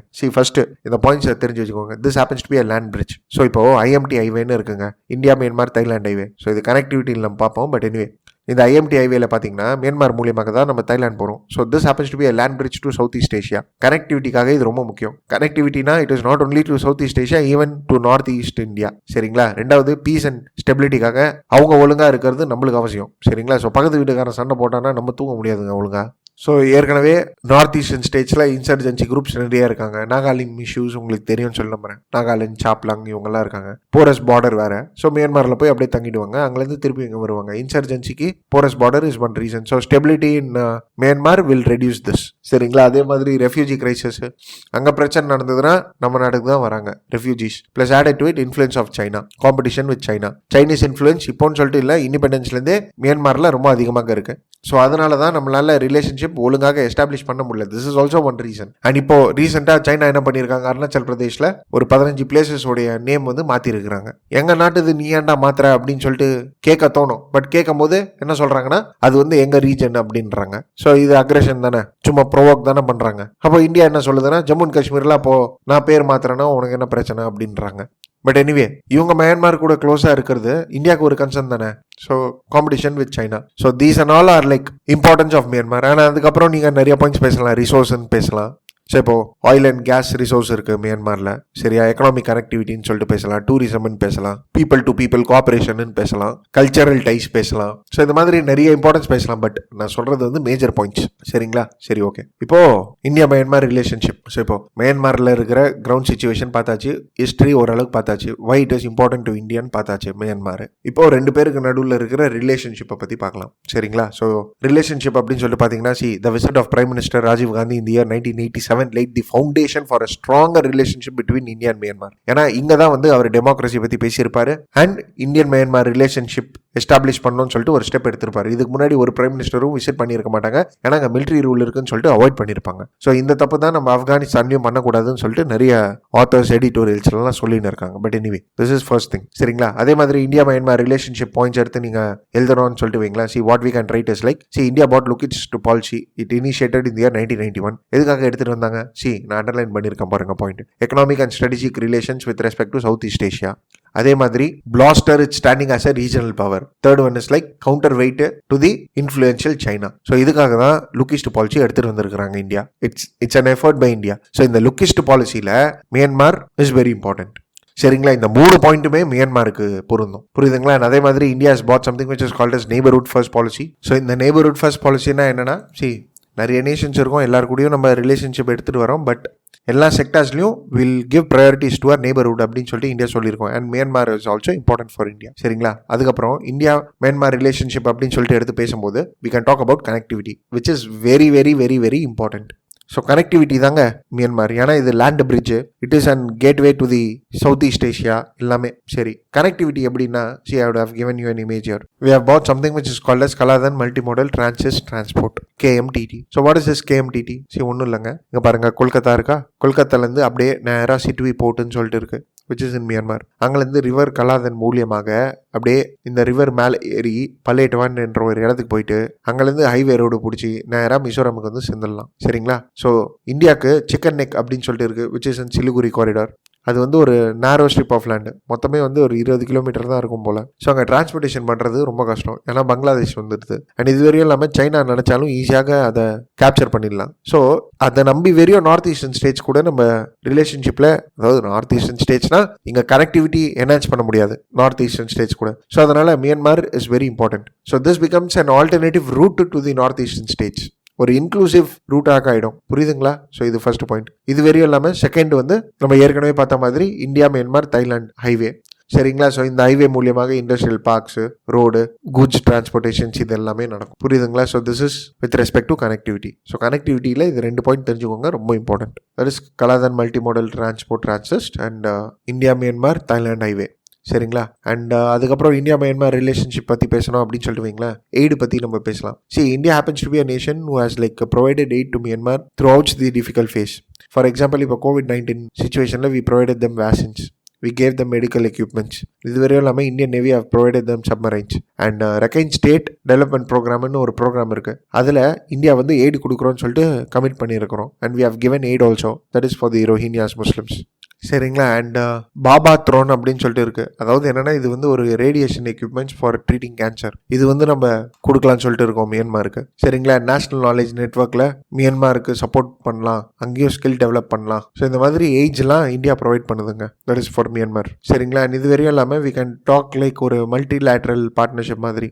ஏற்கனவே நம்ம சொன்னோம் Myanmar is very important for India to have connectivity with respect to south east Asia அப்படின்னு சொல்லிட்டு. So BIMSTEC, ஏஷியானு, Mekong Ganga கார்பரேஷனு, இதில் 2 நேஷன்ஸுமே வந்து மெம்பர்ஸாக இருக்கிறோம். ஸோ இதில் ஏதாவது ஒரு ஸ்டாண்ட் எடுக்கணும் அப்படின்னு சொல்லிட்டு வைங்களேன், Myanmar should be supportive to India. சரிங்களா. இது வரையும் இல்லாமல் ஏஷியான், பிம்ஸ்டிக், மேகான் கங்காலாம் அவங்க நம்மளை சப்போர்ட் பண்ணுறதுக்காக தான் சாக்ல வந்து மியான்மரை வந்து ஒரு மெம்பராக சேர்க்கணும் அப்படின்னு சொல்லிட்டு இந்தியா ஒரு டிமாண்ட் கூட வச்சுருந்தோம். ஃபைன். அண்ட் டிஃபென்ஸ் கார்பரேஷன் அப்படின்னு சொல்லிட்டு பார்த்தீங்கன்னா we have bilateral army exercise, India Myanmar bilateral army exercise. சரிங்களா. And friends, added to it what you can write is like India happens to be a nation who wanted democracy in Afghanistan, in Myanmar. சரிங்களா. So இதுக்கு ஒரு example வந்து union peace conference 21st century பேங்லாங்னு சொல்லிட்டு இருக்கு. So இந்த union peace conference என்னன்னா, அவங்களுக்குள்ளே அடிச்சுக்கிறாங்களே. So peace and stability ensure பண்ணலாம், ஒரு சீஸ் ஃபயர் எடுத்துகிட்டு வரலாம், டெமோக்ரஸிக்கு ஒரு பாத்வே அப்படின்னு சொல்லிட்டு இந்த கான்ஃபரன்ஸை பார்க்குறாங்க. வேறு all the party members will come and participate இந்த union peace conference. And India வந்து இதை சப்போர்ட் பண்ணுறாங்க. We always wanted democracy in Myanmar. சரிங்களா. இது வரையும் எல்லாமே we have also put investment கூட. தட் இஸ் எக்ஸாம்பிளுக்காக சொல்லணும், இந்த Shwe oil and gas projects இதெல்லாம் investment that is put by India with respect to Myanmar. சரிங்களா. அதுக்கப்புறம் டிசாஸ்டரில் நம்ம ஹெல்ப் பண்ணோம். இந்த மாதிரி பாயிண்ட்ஸ்லாம் நீங்கள் எழுதிக்கினே போகலாம். பட் எஸ் பேசிக் இவ்வளோ தாங்க. இந்தியா மியான்மர் ரிலேஷன்ஷிப் பேஸ் பண்ணி நம்ம இவ்வளோ இனிஷியேட்டிவ்ஸ்லாம் எடுத்துகிட்டு வந்திருக்கிறோம். சரிங்களா. எனிவே, இப்போ what are the concerns? So what are the concerns அப்படின்ற மாதிரி பார்த்தீங்கன்னா, first one is like political instability. So இப்போ நடக்கிற மிலிட்ரிக்கு ஒரு லாங் டேர்ம் ரிலேஷன்ஷிப்பை எஸ்டாப்ளிஷ் பண்றதுக்காக கரெக்டான ஸ்டேபிள் கவர்மெண்டா இல்லையா. ஸோ இந்த political realignment in itself is like concern, cause of concern for India. சரிங்களா. அண்ட் இது வரையும் இல்லாமல் what we can tell is like இந்த பொலிட்டிக்கல் இன்ஸ்டெபிலிட்டி ஒரு இந்த மிலிட்ரி கூப்னால வெஸ்டர்ன் நேஷன்ஸ்லாம் என்ன பண்றாங்கன்னா they are bringing in sanctions. சரிங்களா. அண்ட் இந்த சாங்ஷன்ஸ்னால என்ன ஆகுதுன்னா Myanmar is again getting closer to China. சரிங்களா. ஸோ ஃபர்ஸ்ட் நம்ம ரிலேஷன்ஷிப் ஒழுங்காக எஸ்டாப்ளிஷ் பண்ண முடியல. அண்ட் ரெண்டாவது they are getting closer to China. So இது ஒரு ஆஸ்பெக்ட்னு சொல்லிட்டு நம்ம பேசலாம். சரிங்களா. ரெண்டாவது கன்சர்ன் என்ன இந்தியாவுக்கு அப்படின்னு சொல்லிட்டு பார்த்தீங்கன்னா security aspect.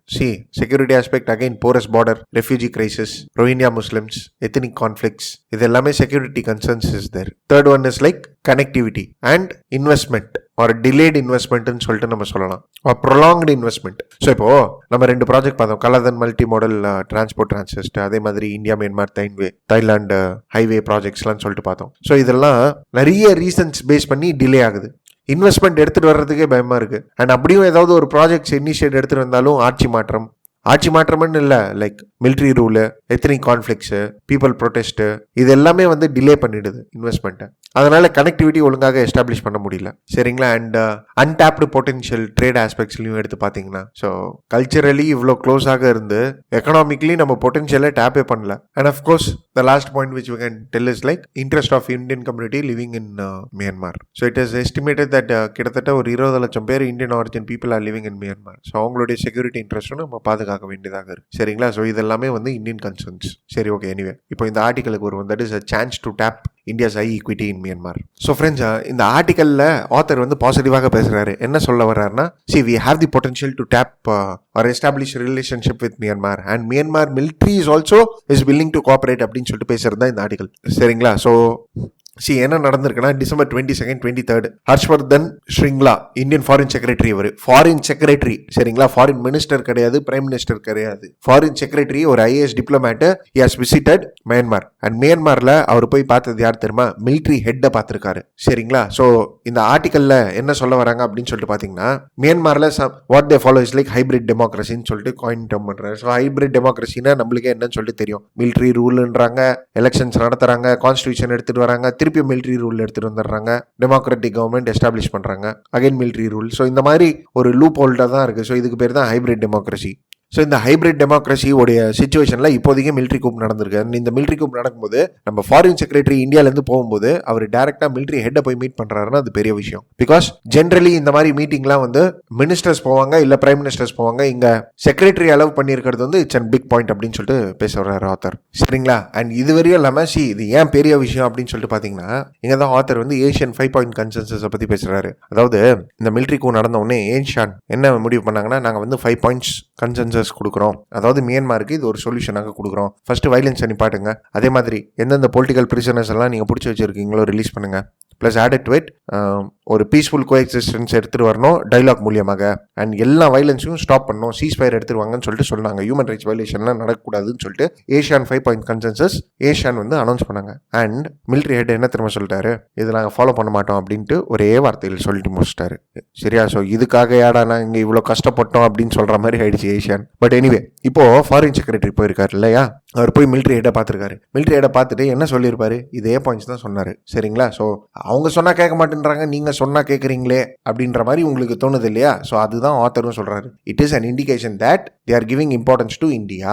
So it is an indication that Myanmar is showing confidence with reference to the actions of India அப்படின்னு சொல்ற மாதிரி இருக்குன்னு ஆத்தர் மீன் பண்ண வர்றாரு. சரிங்களா? பிளஸ் ஆடட் டு இட் இஷ்யூஸை பற்றி பேசுறாரு. என்ன சொல்ல வர்றாருன்னா, India has concerns with Myanmar. நம்ம என்னென்ன கன்சர்ன்ஸ் பார்த்தோம்? First security aspect. So security aspect அப்படின்னு சொல்லிட்டு பார்த்தீங்கன்னா, போரஸ் பார்டர் இன்சர்ஜென்ட் குரூப்ஸ் வந்துடுறாங்க உள்ள. சரிங்களா? So border security and stability happens to be an major concern. சரி, ஓகே. இப்போ இதுக்கு அகைன்ஸ்டாக மிலிட்ரி என்ன ரெஸ்பாண்ட் பண்ணியிருக்காங்கன்னா, they have handed over கிட்டத்தட்ட 5 cadresன்னு சொல்கிறாங்க. But anyway they have handed over few peoples to the Indian Army. அதாவது மணிப்பூர் பீப்புள்ஸ் லிபரேஷன் ஆர்மின்னு சொல்லிட்டு இருக்கு. இவங்களும் வந்து ஒரு இன்சர்ஜென்ட் குரூப். இந்த இன்சர்ஜென்ட் குரூப்ல இருக்கிற மெம்பர்ஸை வந்து இந்தியன் ஆர்மி கிட்ட அனுப்பிச்சிருக்கிறாங்க. எதுக்காக?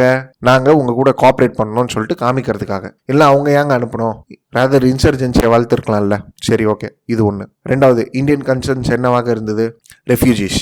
சரிங்களா? ஸோ இப்போ ரெஃப்யூஜிஸ் கன்சர்ன் அப்படின்னு சொல்லிட்டு இருக்கும்போது இந்த கன்சர்ன் எப்போ ஸ்டாப் ஆகும்னா, அது பொலிட்டிக்கல் இன்ஸ்டெபிலிட்டி வரும்போது தான் ஸ்டாப் ஆகும். ஆனால் இந்த கன்சர்ன்ஸ் இந்தியா ரைஸ் பண்ணும்போது ஓகே நாங்கள் இதை பேஸ் பண்ணி ஸ்டெப்ஸ் எடுப்போம்னு சொல்லிட்டு சீரியஸான ஒரு ரெஸ்பான்ஸும் கொடுத்துருக்காங்க. அண்ட் இதை பேஸ் பண்ணி நம்ம டிஸ்கஸும் பண்ணுவோம்னு சொல்லிட்டு சொல்லியிருக்காங்க. சரி, ஓகே. இப்போ மற்ற கன்சர்ன்ஸ் என்னது? எக்கனாமிக் ஆப்ரேஷன், அதாவது டிலேட் இன்வெஸ்ட்மெண்ட்டு, அதெல்லாம் நம்ம பார்த்தோம். அண்ட் இதுலேயும் வந்து நம்ம ரொம்ப சீக்கிரமாக ப்ராஜெக்ட்ஸ்லாம் முடிக்கலாம் அப்படின்ற மாதிரி அஷூரன்ஸ் பேசிட்டு இருக்காங்க. சரிங்களா? இதெல்லாம் யார் கூட பேசியிருக்காங்க? மிலிட்ரி ஹெட் கூட பேசியிருக்காங்க. ஸோ இது it's an indication that the nation wants to cooperate with us. சரி, okay. Now your the author is like telling few concerns. அதாவது ஆத்தர் என்ன சொல்ல வர்றாருன்னா, அவங்க கோஆப்ரேட் பண்ணுறதுக்கு ரெடியாக இருக்காங்க. ஆனால் இந்தியா ஏதாவது ஒரு டெட்லைன் எடுத்துகிட்டு வந்திருக்காங்களா இந்த ப்ராஜெக்ட்ஸை பேஸ் பண்ணி அப்படின்னு சொல்லிட்டு பார்த்தீங்கன்னா கிடையாது. ஸோ நம்மளும் வந்து நம்ம சைடில் வந்து கமிட்மெண்ட்ஸை அதிகப்படுத்தணும் அப்படின்னு சொல்லிட்டு பேச வர்றாங்க. சரிங்களா? Plus added to it author என்ன சொல்கிறாருன்னா, இந்தியா ஏற்கனவே பண்ண தப்பை வந்து இப்போ பண்ணல. அதாவது என்னென்னா, நீங்கள் மிலிட்ரி ரூலில் இருக்குது, நீங்கள் டெமோக்ரஸி எஸ்டாப்ளிஷ் பண்ணாதான் நாங்கள் உங்ககிட்ட எங்கேஜ் ஆகும் அப்படின்னு சொல்லிட்டு ஃபர்ஸ்ட் இருந்த வியூ பாயிண்ட் இந்தியா கிட்டே இல்லை. ஏன்னா இந்தியாவுக்கு தெரியும், இன்கேஸ் நாங்கள் எங்கேஜ் ஆகலை, அதாவது நம்ம இப்போ எங்கேஜ் ஆகலைன்னா திருப்பி சைனீஸ் இன்வால்வ்மெண்ட் அதிகமாகிடும். அண்ட் மியான்மார் கூட they don't want to be isolated only with China. சரிங்களா? So this is an positive step அப்படின்ற மாதிரி பேசுறது தான் இந்த ஆர்டிகல். புரியுதுங்களா? So I hope this article is clear to you. And friends, as இதை பேஸ் பண்ணி இன்னும் நிறைய ஆர்டிகல்ஸ் வரும், அப்பவும் நம்ம டிஸ்கஸ் பண்ணலாம். சரிங்களா? ஸோ இப்போதைக்கு these points are enough for you. Fine. Anyway, moving forward to the next article, that is என்ன அப்டேட் அப்படின்னு சொல்லிட்டு பார்த்தீங்கன்னா, ரீசெண்டாக கர்நாடகா ஒரு பில் எடுத்துகிட்டு வந்திருக்காங்க. That is Karnataka protection of right to freedom of religion bill. சரிங்களா? ஸோ இது சிம்பிளாக ஒரு ஆன்டி கன்வர்ஷன் லா பில் அப்படின்னு சொல்லிட்டு நம்ம சொல்லிடலாம். ஸோ இந்த பில்ல என்ன சொல்ல வராங்க அப்படின்னு சொல்லிட்டு பார்த்தீங்கன்னா, ஃபர்ஸ்ட் ரிலீஜியஸ் கன்வர்ஷன் இருக்கு இல்லையா, if it happens by misrepresentation, அதே மாதிரி ஃபோர்ஸ்ஃபுல் மீன்ஸில், ஃப்ராடுலன்ட் மீன்ஸில், அல்யூர்மெண்ட்னா ஆசை காமிக்கிறது, அதே மாதிரி மேரேஜ். ஸோ இந்த மீன்ஸில் கன்வர்ஷன் நடக்குது, அதாவது ரிலீஜியஸ் கன்வர்ஷன் நடக்குது அப்படின்னு சொல்லிட்டு வைங்களேன், தென் தட் இஸ் லைக் ஒரு அஃபென்ஸ் அப்படின்னு சொல்கிற மாதிரி சொல்லியிருக்காங்க. அதாவது conversion if it happens through these means தென் அது வந்து ஒரு அஃபென்ஸ், அண்ட் அது கூட நான் பெயிலபிள் அஃபென்ஸ், அண்ட் இதுக்கு வந்து பனிஷ்மெண்ட் இருக்கு. சரிங்களா? ஸோ இப்போ ஒருத்தர் வந்து மத மாற்றம் செய்யணும் அப்படின்னு சொல்லிட்டு வைங்களேன், தென் இந்த பில்ல என்ன ப்ரொவிஷன்ஸ் கொடுத்துருக்காங்கன்னா, அவர் வந்து ஃபர்ஸ்ட் டிஸ்ட்ரிக்ட் மேஜிஸ்ட்ரேட் கிட்ட சொல்லிட்டு 30 நாள் முன்னாடி சொல்லிட்டு அதுக்கப்புறம் மத மாற்றம் செய்யலாம் அப்படின்ற மாதிரி ப்ரொவிஷன்ஸ்லாம் இருக்கு. சரிங்களா? ஸோ சிம்பிளாக சொல்லணும்னா கன்வர்ஷன் வந்து பனிஷபிள் அஃபென்ஸ்ன்னு சொல்லியிருக்காங்க. And if the conversion is like force, fraud, allurement, marriage, இதை பேஸ் பண்ணி இருந்தால், சரிங்களா? ஸோ இப்போ உங்கள் இஷ்டத்தோட நீங்கள் மத மாற்றம் செய்கிறீங்கன்னா தென் ப்ராப்ளம் இல்லை. சரிங்களா? சரி, ஓகே. இப்போ இதை பேஸ் பண்ணி நிறைய இன்டர்பிரிட்டேஷன்ஸ்லாம் இருக்கு. ஃபைன். ஸோ இப்போ ஃபர்ஸ்ட் இது ஸ்டேட் கவர்மெண்ட் எடுத்துகிட்டு வந்த பில்லு சென்டர் எடுத்துகிட்டு வந்ததா அப்படின்னு சொல்லிட்டு பார்த்தீங்கன்னா சென்டர் எடுத்துகிட்டு வந்தது இல்லை. சரி, சென்டர் இந்த மாதிரி ஸ்டெப்ஸ் எடுத்துகிட்டு வந்திருக்காங்களான்னு சொல்லிட்டு பார்த்தீங்கன்னா yes, parliament has introduced many anti conversion bills. சரிங்களா, பட் ஹவவர் அந்த மாதிரி பில்ஸ் ஒன்று கூட பாஸ் ஆகல பிகாஸ் மெஜாரிட்டி அப்ரூவல் கிடைக்கல. So first Indian conversion bill அப்படின்னு சொல்லிட்டு எடுத்துகிட்டு வந்தாங்க 1954. ஸோ இதில் வந்து என்னன்னா எத்தனை மிஷினரிஸ்லாம் இருக்கு லைசன்சிங், அதாவது கன்வர்ஷன் மிஷினரிஸ் அவங்களெல்லாம் லைசன்ஸ் பண்ணணும், அவங்கள வந்து ரெஜிஸ்ட்ரேஷன் எடுத்துகிட்டு வரணும், எந்தெந்தெல்லாம் கன்வர்ஷன் நடக்குதோ அதை வந்து ரெஜிஸ்டர் பண்ணணும் அப்படின்றது மாதிரி ஒரு பில் ஒன்று எடுத்திருந்தாங்க 1954. அந்த பில் ரிஜெக்ட் ஆயிடுச்சு. அதே மாதிரி பேக்வேர்டு கம்யூனிட்டிஸ் பில் அப்படின்னு சொல்லிட்டு எடுத்துட்டு இருந்தாங்க 1960. ஸோ இதில் என்னன்னா ஹிந்துஸ் எல்லாம் நான் ஹிந்துஸ் ரிலீஜியஸ்க்காக மாறுறாங்க அப்படின்னு சொல்லிட்டு வைங்களா, that is Islam, Christianity, Judaism or any other religion for that matter. அதை பேஸ் பண்ணி ப்ரொவிஷன்ஸ்லாம் இருந்தது. இந்த பில்லும் பாஸ் ஆகல. சரிங்களா, இது வரையும் இல்லாமல் ஃப்ரீடம் ஆஃப் ரிலீஜியஸ் பில் அப்படின்னு சொல்லிட்டு எடுத்துருந்தாங்க 1979. அந்த பில்லும் வந்து பாஸ் ஆகல. ஸோ இந்த மாதிரி நிறைய பில்லாம் எடுத்துட்டு வந்திருக்காங்க. பட் எனிவே இந்த பேர் தெரியலனா கூட parliament has got bills which couldn't be passed. சரி, ஓகே. இப்போ பார்லிமெண்ட் பாஸ் பண்ண முடியல அப்படின்னு சொல்றதுக்காக என்னாச்சு அப்படின்னு சொல்லிட்டு பார்த்தீங்கன்னா ஸ்டேட் கவர்மெண்ட்ஸ் இந்த வேலையை எடுத்துக்கிறாங்க கையில். And first anti conversion legislation pass பண்ண ஸ்டேட் அப்படின்னு சொல்லிட்டு பார்த்தீங்கன்னா இட் வாஸ் ஒடிசா. அதுக்கப்புறம் நிறைய ஸ்டேட்ஸ் எடுத்துட்டு வந்தாங்க, லைக் மத்திய பிரதேஷ், குஜராத், சத்தீஸ்கர், ஆந்திர பிரதேஷ், அருணாச்சல் பிரதேஷ்லாம் எடுத்துட்டு வந்துட்டாங்க. சரிங்களா, ஸோ இப்போ இதில் என்ன ப்ராப்ளம் அப்படின்னு சொல்லிட்டு பார்த்தீங்கன்னா கன்வெர்ட் ஆகிறவங்களும் சரி, கன்வெர்ட் செய்ய வைக்கிறாங்க தெரியுமா அவங்களும் சரி, ரெண்டு பேருக்குமே பனிஷ்மெண்ட்னா இப்போ இந்த கேரளா பில்லை எடுத்துக்கோங்களேன். இதுல மேரேஜ்னு சொல்லிட்டு ஒரு ப்ரொவிஷன்ஸ் இருக்கு. சரிங்களா, அதாவது conversion from one religion to another by மேரேஜ்னு சொல்லிட்டு இருக்கு. இப்போ ஒருத்தர் இன்டர்ஃபேட் மேரேஜ் பண்றாரு அப்படின்னு சொல்லிட்டு வைங்களேன், தென் இது பனிஷபிள் அஃபென்ஸ் ஆயிடும் இல்லையா, புரியுதுங்களா? ஸோ இந்த ஆன்டி கன்வர்ஷன் பில்லை பேஸ் பண்ணி ஷார்ட் கமிங்ஸ் எழுதணும் அப்படின்னு சொல்லிட்டு வைங்களேன். First it is against the basic principles of marriage. சரிங்களா, and friends please have a note. இப்போதான் கர்நாடகா ஹைகோர்ட் என்ன சொல்லியிருக்குன்னா right to marriage is a part of right to life அப்படின்னு சொல்லிட்டு சொல்லியிருக்கு. சரிங்களா, that is under article 21 of our Indian constitution. Right to marriage happens to be a fundamental right. It is a part of right to life அப்படின்னு சொல்லிட்டு சொல்லியிருக்காங்க. சரிங்களா, which also means that right to start a family is given. சரிங்களா, இது வரையும் இல்லாமல் right to marry is a universal right also. சரிங்களா, so first இதுக்கு அகைன்ஸ்டாக இருக்குது இது, தட் இஸ் ஆர்டிகல் 21. அதே மாதிரி it is against article 25. That is article 25 என்னது freedom of religion which is again and fundamental right. So இதுக்கு அகைன்ஸ்டாக இருக்கு. அண்ட் இது வரையும் இல்லாமல் சுப்ரீம் கோர்ட் நிறைய வாட்டி சொல்லிடுச்சுங்க, கவர்மெண்டோடைய பாலிசிஸ் இருக்கு இல்லையா, that should not interfere in to the private lives and beliefs of the citizens. சரிங்களா, அண்ட் இப்போ இந்த மாதிரி லாஸ் இருந்ததுன்னா மேரேஜே நடக்காதுங்க. ஸோ இப்போ இன்டர்ஃபேட் மேரேஜ் நடக்கணும் அப்படின்னு சொல்லிட்டு வச்சுக்கோங்களேன், தென் இந்த மாதிரி ரூல்ஸ் இருந்ததுன்னா மேரேஜஸே நடக்காது. சரிங்களா, ஓகே. அதுக்கப்புறம் one more issue what we can talk is like minorities will be impacted with these sort of laws. So இப்போ மைனாரிட்டிஸ் ஆல்ரெடி பாப்புலேஷன்ல ஃபியூ இன் நம்பர்ஸ். இப்போ அவங்க வேற ரிலிஜன்ல கல்யாணம் பண்ணிக்கினாங்கன்னா தென் அது அஃபென்ஸ்ன்னு சொன்னா எப்படி? சரிங்களா, and again this is against secularism. And இது வரையும் இல்லாமல் இந்த டேர்ம்ஸ் இருக்கு இல்லையா, ஃபோர்ஸு, ஃப்ராடுலண்ட்டு, இதை வந்து நிறைய பேர் மிஸ்யூஸும் பண்ணலாம். இதெல்லாம் ரொம்ப வேகான டேர்ம்ஸ். சரிங்களா, so what should be and way forward? கன்வர்ஷனை பேஸ் பண்ணி லாஸ் இருக்கிறது தப்பு ரைட்டுன்னு சொல்லிட்டு டிஸ்கஸ் பண்ண முடியாது. ஏன்னா forceful conversion to an extent is wrong only. சரிங்களா, பட் ஆனால் the government should bring in a balance between the freedom and the forceful conversion. Fine, so the laws should be limited to fraudulent conversion, அந்த மாதிரி. புரியுதுங்களா? Plus added to it இந்த ஆர்டிக்கல்ல ஒரு point சொல்றாங்க which is like very important. அதாவது என்ன சொல்றாங்கன்னா, இந்த மாதிரி லாஸ்லாம் எடுத்துட்டு வந்துடுறாங்க. அதுக்கப்புறம் இந்த மாதிரி லாஸ்லாம் ஹைகோர்ட்டு, சுப்ரீம் கோர்ட்ல போகுது. சரிங்களா, ஸோ ஃபார் எக்ஸாம்பிள் குஜராத் வந்து இந்த மாதிரி தான் ஒரு ஆன்டி கன்வர்ஷன் லா எடுத்துட்டு வந்தாங்க which vent to the Gujarat high court. And Gujarat high court கிளீனாக 4-5 செக்ஷன்ஸ் வந்து ஸ்ட்ரைக் டவுன் பண்ணிடுச்சு ஃபுல்லா. சரிங்களா, பட் ஆனால் என்ன ஆகுது அப்படின்னு சொல்லிட்டு பார்த்தீங்கன்னா, இந்த மாதிரி லா பாஸ் பண்ணுறாங்கன்னு சொல்லிட்டு வைங்களேன், இது கிரவுண்ட் லெவலில் சுப்ரீம் கோர்ட் வேர்டிக்ஸோ இல்லை இதோடைய இம்ப்ளிமெண்டேஷன்ஸோ போய் சேர்றது இல்லை. சரிங்களா, இப்போ கர்நாடகா இந்த லா கூட பாஸ் பண்ணிட்டாங்கன்னு வைங்களேன், என்னப்பா கன்வர்ஷன்னா தப்பு அப்படின்ற மாதிரி ஃபேக் நியூஸ் பரவிடும். அண்ட் இதுக்கு அகைன்ஸ்டாக என்னதான் கரெக்ஷன்ஸ் எடுத்துட்டு வந்தாலும் இது சொசைட்டி கிட்ட எடுத்துட்டு போய் சேர்க்கறது ரொம்ப கஷ்டமான ஒரு விஷயமாக இருக்கும். So even government should be responsible for introducing these sort of bills. சரிங்களா, பிளஸ் ஆடட் டு இட் இப்போ கர்நாடகா ஆன்டி கன்வர்ஷன்லாம் எடுத்துட்டு வந்திருக்காங்கன்னா இதில் இருக்கிற ப்ரொவிஷன்ஸ் இதே மாதிரி நிறைய ஸ்டேட் கவர்மெண்ட்ஸ் எடுத்துட்டு வந்திருக்காங்க. அண்ட் அதை அந்த பர்டிகுலர் ஸ்டேட் ஹைகோர்ட்ஸ் வந்து ஸ்ட்ரக் டவுனும் பண்ணியிருக்கு. ஸோ அப்போ அதே மாதிரி ப்ரொவிஷன்ஸ்லாம் ஏன் எடுத்துட்டு வரீங்கன்னு சொல்லிட்டு பேசுறாங்க. புரியுதுங்களா? ஸோ அது ஸ்டேட் கவர்மெண்ட்டை கிரிட்டிசைஸ் பண்ணுற மாதிரி இருக்கு. பட் எஸ் நம்ம பார்த்த இம்பார்ட்டன்ட் பாயிண்ட்ஸ் உங்களுக்கு புரிஞ்சிருக்கும்னு சொல்லலாம். Fine, anyway moving forward. That is India out campaign in the Maldives அப்படின்ட்டு. சரிங்களா? ஸோ ஃப்ரெண்ட்ஸ், இந்தியா அவுட் அப்படின்னு சொல்லிட்டு ஒரு ஹேஷ்டேக் ஆர் ஒரு campaign is like getting famous in social media, அதுவும் மால்தீவ்ஸ் சோஷியல் மீடியாவில். சரிங்களா? ஸோ எதுக்காக அப்படின்னு சொல்லிட்டு பார்த்தீங்கன்னா, இப்போ இருக்கிற மால்தீவ்ஸ் பிரசிடென்ட் இப்ராஹிம் முகமது சோலி இவர் இந்தியாவுக்கு ஃபேவராக இருக்கிறாரு. And he has allowed Indian military in the nation. This happens to be an threat to the Maldives sovereignty. So நம்ம சாவர்னிட்டியை நம்ம காம்ப்ரமைஸ் பண்ணுறோம், இந்தியன் மிலிட்ரி பீப்புளை வந்து அலோவ் பண்ணியிருக்கிறோம் உள்ள, அதாவது மால்தீவ்ஸ் உள்ள. ஸோ இந்தியாவுக்கு நம்ம ஃபேவராக இருக்கிறோம் அப்படின்ற மாதிரி ஒரு கேம்பெயின் இஸ் கோயிங் ஆன். சரிங்களா? ஸோ ஏன் இந்த கேம்பெயின் இப்போதைக்கு அவ்வளோ பாப்புலாரிட்டி ஆச்சு அப்படின்னு சொல்லி பார்த்தீங்கன்னா, ஒரு ஹார்பர் டீல் ஒன்று சைன் பண்ணோம் ஃபெப்ல. தட் இஸ் உத்ரு தில்லா ஃபலு அப்படின்ற ஒரு ஹார்பர் வந்து நம்ம டெவலப் பண்ணி கொடுப்போம் மால்தீவ்ஸ்க்கு அப்படின்ட்டு. ஸோ எதுக்காக அப்படின்னு சொல்லி பார்த்தீங்கன்னா, national defence force cost card அப்படின்னு சொல்லிட்டு இருக்கு மால்தீவ்ஸில். அவங்களுக்கு வந்து இது ஹார்பராக இருக்கும், இந்த யூடிஎஃப், அதாவது உத்ரு தில்லா ஃபலு ஹார்பர். சரிங்களா? So that they can protect their maritime security interest and so on. And India வந்து டெவலப் பண்ணி கொடுக்குது. சரிங்களா? சரி, ஓகே. இப்போ இந்த பாயிண்ட்டை போய் சோலே கிட்ட போய் கேட்குறாங்க, என்னங்க இந்த மாதிரி கேம்பெயின் இருக்குன்னு சொல்லும் போது இவர் என்ன சொல்றாருன்னா, இல்லை இது பொலிட்டிக்கலி மோட்டிவேட்டடு, பிரசிடென்ட் யாமின் பண்ணுற வேலை அப்படின்றாரு. யாமின் யாருன்னா, இதுக்கு முன்னாடி இருந்த பிரசிடென்ட், அவர் 2013 18 இவர் இருக்கும்போது இந்தியாவுக்கு ஃபேவரே பண்ணது இல்லைங்க. Is like pro China. So அவர் பண்ணுற வேலை அப்படின்ற மாதிரி அலிகேஷனே சார். சரிங்களா? ஸோ இதெல்லாம் ஒரு பக்கம் இருக்கட்டும். இப்போ நம்ம பார்க்க போகிற இன்ஃபர்மேஷன் இதுதான் important. That is about India Maldives relationship. சரிங்களா? So friends, India Maldives relationship அப்படின்னு சொல்லி பார்த்தீங்கன்னு வைங்களேன், Maldives got independence in year 1966. சரிங்களா? So they got freedom from British only. எப்படி மியான்மரோ அதே மாதிரி தான் மால்தீவ்ஸும். அண்ட் 66க்கு அப்புறமாக இந்தியாவும் மால்தீவ்ஸும் ஒரு நல்ல ரிலேஷன்ஷிப்பில் எஸ்டாப்ளிஷ்டாக இருக்கிறாங்க. And India is one among the nation to recognise Maldives independence first. சரிங்களா? So strategic, economic, military, cultural relations எல்லாமே மால்தீவ்ஸ் கூட நம்மளது நல்லா இருக்கு. சரிங்களா? அண்ட் மால்தீவ்ஸ் அப்படின்னு சொல்லிட்டு வந்துட்டாலே இது ஒரு கோரல் ஐலாண்ட். சரிங்களா? அண்ட் இதோடைய லொக்கேஷன் வந்து ரொம்ப இம்பார்ட்டன்ட். சரிங்களா? ஸோ எதுக்காக அப்படின்ற மாதிரி பார்த்தீங்கன்னா, பிகாஸ் இப்போ இந்தியன் ஓஷன் ரீஜனில் நீங்கள் ஷிப்பிங் பண்ணணும்னு சொல்லிட்டு வைங்களா, ஸோ அது சைனா, ஜப்பான், இந்தியாக்கெல்லாம் வரணும்னா மால்தீவ்ஸை சுற்றி தான் வரணும்.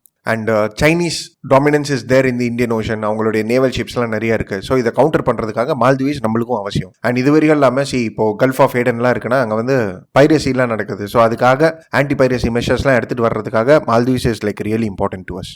சரிங்களா? So what we can tell is like they are and security provider to us அப்படின்ற மாதிரி நம்ம பேசலாம். சரிங்களா? ஸோ இது ஒரு aspect. Plus added to it, இப்போ there are many Indians which is who are there in Maldives. And also Maldives happens to be a member of SAARC and many multilateral organization. சரிங்களா? Plus India is a preferred location for Maldives also. That is for education, treatment, medical treatment, tourism, recreation activities. And இந்தியாவிலேருந்து மால்தீவ்ஸ்க்கு நிறைய டூரிசம்லாம் போகிறாங்க. So it happens to be an very important nation to us, Maldives. சரிங்களா? And India வந்து நிறைய ஏஜ்லாம் கொடுத்துருக்கோம் and நிறைய ஹெல்ப்லாம் கூட பண்ணியிருக்கோம். இதில் ரொம்ப முக்கியமான ஹெல்ப் வந்து என்னதுன்னா ஆப்ரேஷன் கேக்டஸ். ஸோ இதை நீங்கள் கண்டிப்பாக தெரிஞ்சே இருக்கணும். ஸோ வாட் இஸ் திஸ் அப்படின்னு சொல்லிட்டு பார்த்தீங்கன்னா, மால்தீவ்ஸில் வந்து மிலிட்ரி கூப் நடக்கலாம் அப்படின்னு சொல்லிட்டு ஒரு அட்டெம்ப்ட் எடுத்துட்டு இருந்தாங்க. ஸோ யாரெல்லாம் எடுத்துட்டு இருந்தாங்க அப்படின்னு சொல்லி பார்த்தீங்கன்னா, அங்கே இருக்கிற பிஸ்னஸ் மென்ஸ். சரிங்களா? அது வரையும் இல்லாமல் தமிழ் ஈழம் குரூப்பு. சரிங்களா? சில ஆர்ம்டு பீப்புள் இவங்க சப்போர்ட்டோட அங்கே மிலிட்ரி கூப் எடுத்துகிட்டு வரலாம் அப்படின்னு சொல்லிட்டு எஸ்டாப்ளிஷ் பண்ணாங்க. That is in year 1988. And in fact என்ன சொல்லலாம்னா, மிலிட்ரி வந்து they gain the control of the capitals, many buildings, airport, radio stations and so on. And இதுக்கு அகைன்ஸ்டாக இந்தியன் ஆர்ம்டு ஃபோர்ஸ் எடுத்துட்டு வந்தது தான் operation cactus which defeated the coup. So இந்த coup defeat பண்ணதுலேருந்தே இந்தியா மால்தீவ்ஸ் ரிலேஷன்ஷிப் வந்து சூப்பர்பாக establish ஆயிடுச்சு. ஸோ அவங்களுக்கு இண்டிபெண்டன்ஸ் கிடைச்சது 66ல். 88ல் இந்த ஆப்ரேஷன் கேக்டஸ் நம்ம எடுத்துட்டு வந்தோம். சரிங்களா? பட் ஹவெவர் ரீசெண்டாக, that is for the last 5 years அங்க பொலிட்டிக்கல் பார்ட்டி மாறினதுனால, that is president Abdulla Yameen இவர் வந்ததுனால he was favoring China to an extent. So அவர் இன்வெஸ்ட்மெண்ட்லாம் வாங்கிட்டாரு சைனா கிட்ட இருந்து இன்ஃப்ராஸ்ட்ரக்சர் டெவலப் பண்றதுக்காக. பட் இதை தவிர்த்து Maldives India relationship is like proper only. சரிங்களா? இப்போ ரீசெண்டாக இந்த இந்தியா அவுட் கேம்பெயின் இருக்கு. அண்ட் மால்தீவ்ஸ் ரெஸ்பான்ஸ் எப்படி இருக்கு அப்படின்னு சொல்லிட்டு பார்த்தீங்கன்னா, இது வந்து ஒரு மிஸ்கைடட் அலிகேஷனு. சரிங்களா? And added to it, Maldives government என்ன சொல்றாங்கன்னா, நாங்கள் இன்டர்நேஷனல் ரிலேஷன்ஸ்லாம் எஸ்டாப்ளிஷ் பண்றோம்னா it is based upon the mutual respect and நம்மளுடைய சாவர்னிட்டியை நாங்கள் எப்பவுமே காம்ப்ரமைஸ் பண்ண விட மாட்டோம். ஸோ இப்போ ப்ராப்ளம் என்னன்னா, நஷீத் வந்து இந்த மாதிரி பிரச்சனைகள்லாம் உருவாக்குறாரு. இதுதான் ப்ராப்ளம். சரிங்களா? ஸோ ஏதாவது பர்ஸ்ட் ஆச்சுன்னா வில் டிஸ்கஸ். ஃபைன். ஸோ இவ்வளோ தெரிஞ்சுக்கினீங்கன்னா போதும், more than enough. Okay, anyway we'll move forward. That is a progressive step. So friends, இந்த ஆர்டிகல் வந்து எதை பேஸ் பண்ணி இருக்குன்னு சொல்லிட்டு பார்த்தீங்கன்னா நான் ஜஸ்ட் வெறியும் கொடுத்துட்றேன். ஒரு பேனல் ஒன்று ஃபார்ம் பண்ணியிருக்காங்க சரிங்களா. ஸோ நாகாலாண்டில் ஆர்ம்டு ஃபோர்ஸ் ஆக்ட் இருக்கணுமா கூடாதா அப்படின்னு சொல்றதுக்காக ஒரு பேனல் ஒன்று அப்பாயிண்ட் பண்ணியிருக்காங்க. So this panel will give the recommendation. So we have to wait what the panel says சரிங்களா. Plus added to it what are the expectations அப்படின்ற மாதிரி பார்த்தீங்கன்னா டிஸ்டர்ப்ட் ஏரியாவை பேஸ் பண்ணி ஒரு கிளியர் கட் டெஃபினிஷன் இருக்கணும் சரிங்களா. And immunity is given to the armed forces people. So அந்த இம்யூனிட்டியை பேஸ் பண்ணி கிளியர் கட் கைட்லைன்ஸ் இருக்கணும் சரிங்களா. ஸோ இந்த மாதிரி எக்ஸ்பெக்டேஷன்ஸ்லாம் இருக்கு. And right now the act is in Assam, Nagaland, Manipur and Arunachal Pradesh. So we need to wait and watch சரிங்களா. And friends added to it இந்த பேனல் தன்னுடைய ரெக்கமெண்டேஷன்ஸை வந்து 45 டேஸில் கொடுத்துருவாங்க. ஸோ 45 டேஸ் கழிச்சு பார்க்கலாம் சரிங்களா. அண்ட் இதை பேஸ் பண்ணி பேக்ரவுண்ட் உங்களுக்கு தெரியணும், நாகாலாந்து இஷ்யூ அதே மாதிரி ஆஸ்பா ஆக்ட் இது ரிலேட்டடான பேக்ரவுண்ட்ஸ் எல்லாமே உங்களுக்கு தெரியணும்னா the link of that is given in the description box below சரிங்களா. ஸோ அப்படி இல்லைனா கமெண்ட் பாக்ஸில் கேளுங்க, I will provide. Fine. Anyway, moving forward, that is the cold truth about India's income inequality. So friends, last week நம்ம income inequality பார்த்துருக்குறோம் சரிங்களா. So இப்போ கிளீனாக இந்த இன்கம் இன்இக்வாலிட்டி கான்செப்டை பார்த்து முடிச்சிடலாம். ஸோ ஆர்டிகல் போகிறதுக்கு முன்னாடி first will look at the background. இந்த இமேஜ் கொடுத்துருக்கேன் பாருங்க, வேர்ல்டு இன்இக்வாலிட்டி ரிப்போர்ட் 2022. இது யார் எடுத்துகிட்டு வராங்க அப்படின்னு சொல்லிட்டு பார்த்தீங்கன்னா வேர்ல்டு இன்இக்வாலிட்டி லேப் சரிங்களா. ஸோ இந்த வேர்ல்டு இன்இக்வாலிட்டி லேபில் என்ன சொல்கிறாங்கன்னா டாப் 1% ஆஃப் தி பாப்புலேஷன் இவங்களுக்கு வந்து 19% ஆஃப் தி இன்கம் இருக்கு and they hold 38% of the wealth. Bottom 50% of the population hold only 8%. அதே மாதிரி வெல்த்னு வந்துருச்சுன்னா only 2%. So there happens to be and long inequality. And இது வரையும் எல்லாமே நேஷன் வைஸ் கூட இன்இக்வாலிட்டியை மெஷர் பண்றாங்க சரிங்களா. ஸோ இப்போ இந்தியா அப்படின்னு சொல்லிட்டு பார்த்தீங்கன்னா டாப் 1% வந்து தே ஹேவ் 1/5, அதாவது மோர் தேன் 1/5ன்றாங்க. மோர் தேன் 1/5னா மோர் தேன் 20% சரிங்களா. அண்ட் பாட்டம் 50% வந்து they hold 13% of the wealth சரிங்களா. ஸோ என்ன சொல்ல வராங்கன்னா இந்த எல்பிஜி ரிஃபார்ம்ஸ்லாம் எடுத்துட்டு வந்தாங்க தெரியுமா 1991. This has benefited only top 1% and not the bottom 15ன்ற மாதிரி சொல்றாங்க சரிங்களா. அண்ட் ஜெண்டர் ஆஸ்பெக்ட்ஸ்ல அப்படின்னு சொல்லிட்டு பார்க்கும்போது என்ன சொல்ல வராங்கன்னா இந்தியாவில் வந்து உமனோடைய இன்கம் வந்து 18%. அதாவது woman share of total income is 18%. இதே வேர்ல்டில் பார்த்தீங்கன்னா 35% இருக்கு சரிங்களா. And this is one of the lowest in the world gender இன்இக்வாலிட்டியில். அண்ட் என்ன பேசுறாங்கன்னா ரிச் கண்ட்ரீஸ் அண்ட் புவர் கவர்மெண்ட்ஸ்ன்ற மாதிரி பேசுறாங்க. So countries has become rich but their government has become poor it seems சரிங்களா. அண்ட் இந்தியாவுடைய ரேங்கிங் அப்படின்னு சொல்லிட்டு பார்த்தீங்கன்னா புவராக இருக்கு. ஸோ இந்தியா வந்து we are a poor and very unequal country அப்படின்னு சொல்லிட்டு சொல்றாங்க.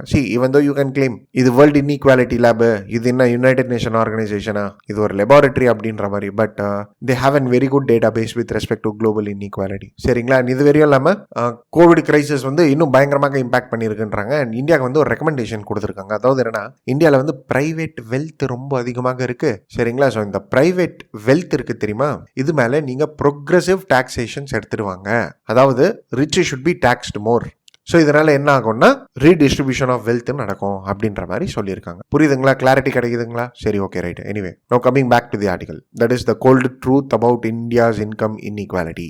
ஸோ ஃப்ரெண்ட்ஸ், ஸ்டார்டிங்கில் இந்த ஆர்டிக்கலில் வந்து இன்இக்வாலிட்டியை பற்றி பேசுகிறாங்க சரிங்களா. ஸோ நம்ம டேட்டா பாயிண்ட்ஸ்லாம் பார்த்தோம் இல்லையா பேக்ரவுண்டில், அந்த பாயிண்ட்ஸ் எல்லாமே பேசுகிறாங்க. என்ன சொல்கிறாங்கன்னா இந்தியா வந்து there is a huge gap in India between the top 1% and the bottom 50%. So when compared to the other nations like United States, UK, China, Russia, France, we are like very poor சரிங்களா. And இது வரையும் இல்லாமல் income இன்இக்வாலிட்டியோடைய ஒரு reason சொல்கிறாங்க சரிங்களா. So என்ன சொல்கிறாங்கன்னா first வந்து நம்ம சோஷியலிஸ்ட் ஐடியாலஜிஸ் ஃபாலோ பண்ணியிருந்தோம், that is after independence. So 5-year பிளான்ஸ்லாம் எடுத்துகிட்டு வந்தோம், எல்லாம் பண்ணோம். But after that we put in LPG reforms சரிங்களா. அண்ட் எல்பிஜி ரிஃபார்ம்ஸ் வந்ததுக்கப்புறம் எக்கனாமிக் க்ரோத் ரேட் பயங்கரமாக இருந்தது. But at the mean time inequality has also increased. So economic growth rate வளர்ந்துருக்கு, but at the same time jobless growth was also there, right. So ஜாப்ஸே இல்லைல்ல.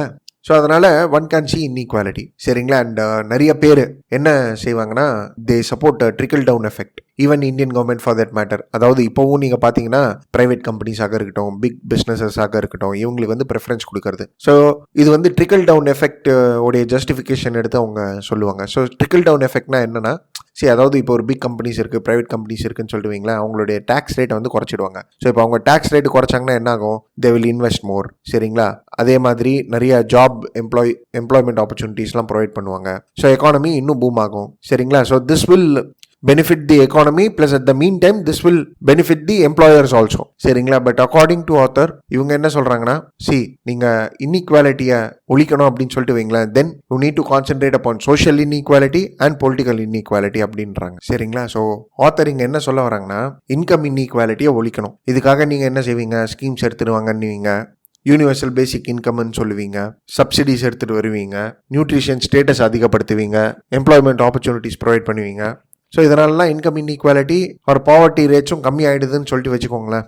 But according to author இவங்க என்ன சொல்கிறாங்கன்னா, social inequality இருக்கிற வரையும் income இன்இக்வாலிட்டியை உங்களால் அவாய்டே பண்ண முடியாதுன்றாங்க. சரி, இப்போ சோஷியல் இன்இக்வாலிட்டினா என்ன? சிம்பிளாக சொல்லணும்னா that is like class differentiation. சரிங்களா? ஸோ இது எங்கே சார் இந்தியாவில் இருக்குது? ஆர்டிகல் 17 அபாலிஷன் ஆஃப் அன்டச்சபிலிட்டி அதுதான் இந்தியாவில் இருக்கே சார். ஸோ சோஷியல் இன்இக்வாலிட்டி எங்கே இருக்குது அப்படின்னு சொல்லிட்டு பார்க்கும்போது ஆர்டிக்கலில் என்ன சொல்கிறாங்கன்னா, இட் இஸ் ப்ரிவலண்ட். சரிங்களா? ஸோ ஆத்தர் இங்கே என்ன சொல்கிறாங்கன்னா, செக்யூலரைசேஷன் வில் பிரிங் எக்கனாமிக் டெவலப்மெண்ட் அப்படின்னு சொல்லிட்டு சொல்கிறாங்க. சரிங்களா? அண்ட் இங்கே அம்பேத்கரை பற்றி கூட பேசுகிறாங்க. ஸோ என்ன சொல்ல வராங்கன்னா, அம்பேத்கரும் என்ன சொல்லியிருப்பாரு, ஃபர்ஸ்ட் சோஷியல் டெமோக்ரஸி வரணும், அதுக்கப்புறம் தான் பொலிட்டிக்கல் டெமோக்ரஸி எஸ்டாப்ளிஷ் பண்ண முடியும். அதாவது ஃபர்ஸ்ட் சொசைட்டியில் கிளாஸ் டிஃபரன்சியேஷன் இருக்கக்கூடாது. So there should not be any differentiation based upon gender, choices, colour, faith, இதெல்லாம். இதுதான் செக்யூலரைசேஷன், இதுதான் சோஷியல் டெமோக்ரஸி. இந்த சோஷியல் டெமோக்ரஸி இல்லாமல் பொலிட்டிக்கல் டெமோக்ரஸி எப்படி வரும்? ஸோ அதனால தான் அம்பேத்கர் என்ன சொல்லுவார்னா, அர்பன் ஏரியாஸில் நிறைய பேர் வந்து வாழுங்க அப்படின்னு சொல்லிட்டு சொல்லுவார். ஏன்னா அட்லீஸ்ட் அர்பன் ஏரியாஸில் கிளாஸ் டிஃபரன்சியேஷன் இருக்காது. அண்ட் காந்திஜி என்ன சொல்லுவார், ரூரல் ஏரியாஸில் டெவலப் பண்ணுங்க அப்படின்வார். பட் ரூரல் ஏரியாஸில் தானே சோஷியல் இன்இக்வாலிட்டி அதிகமாக இருக்கு. புரியுதுங்களா? ப்ளஸ் ஆடட் டு இட், இப்போ நம்ம எக்ஸாம்பிளோடய பேசணும்னா we can talk about manual scavenging. இப்போ ஒருத்தர் மேனுவல் ஸ்கேவெஞ்சர் இருக்காரு அப்படின்னு சொல்லுவீங்களா, இந்த கிளாஸ் டிஃபரன்சியேஷனை பேஸ் பண்ணி இவங்க வந்து பர்டிகுலர் ரிலிஜன், அதாவது பர்டிகுலர் காஸ்ட்டை சேர்ந்தவங்க அப்படின்னு சொல்லிட்டு சொல்லிடுறாங்க. ஸோ என்னதான் அவருக்கு ப்ரொவிஷன்ஸ் எடுத்துட்டு வந்தாலும் ஈக்குவாலிட்டி எங்கே இருக்கும்? ஸோ இந்த காஸ்ட்டை சேர்ந்தவங்க இந்த வேலை தான் செய்யணும் அப்படின்னு சொல்லிட்டாங்கன்னா ஈக்குவாலிட்டி எங்கே வரும்? So first bring in social democracy, then economic development will come.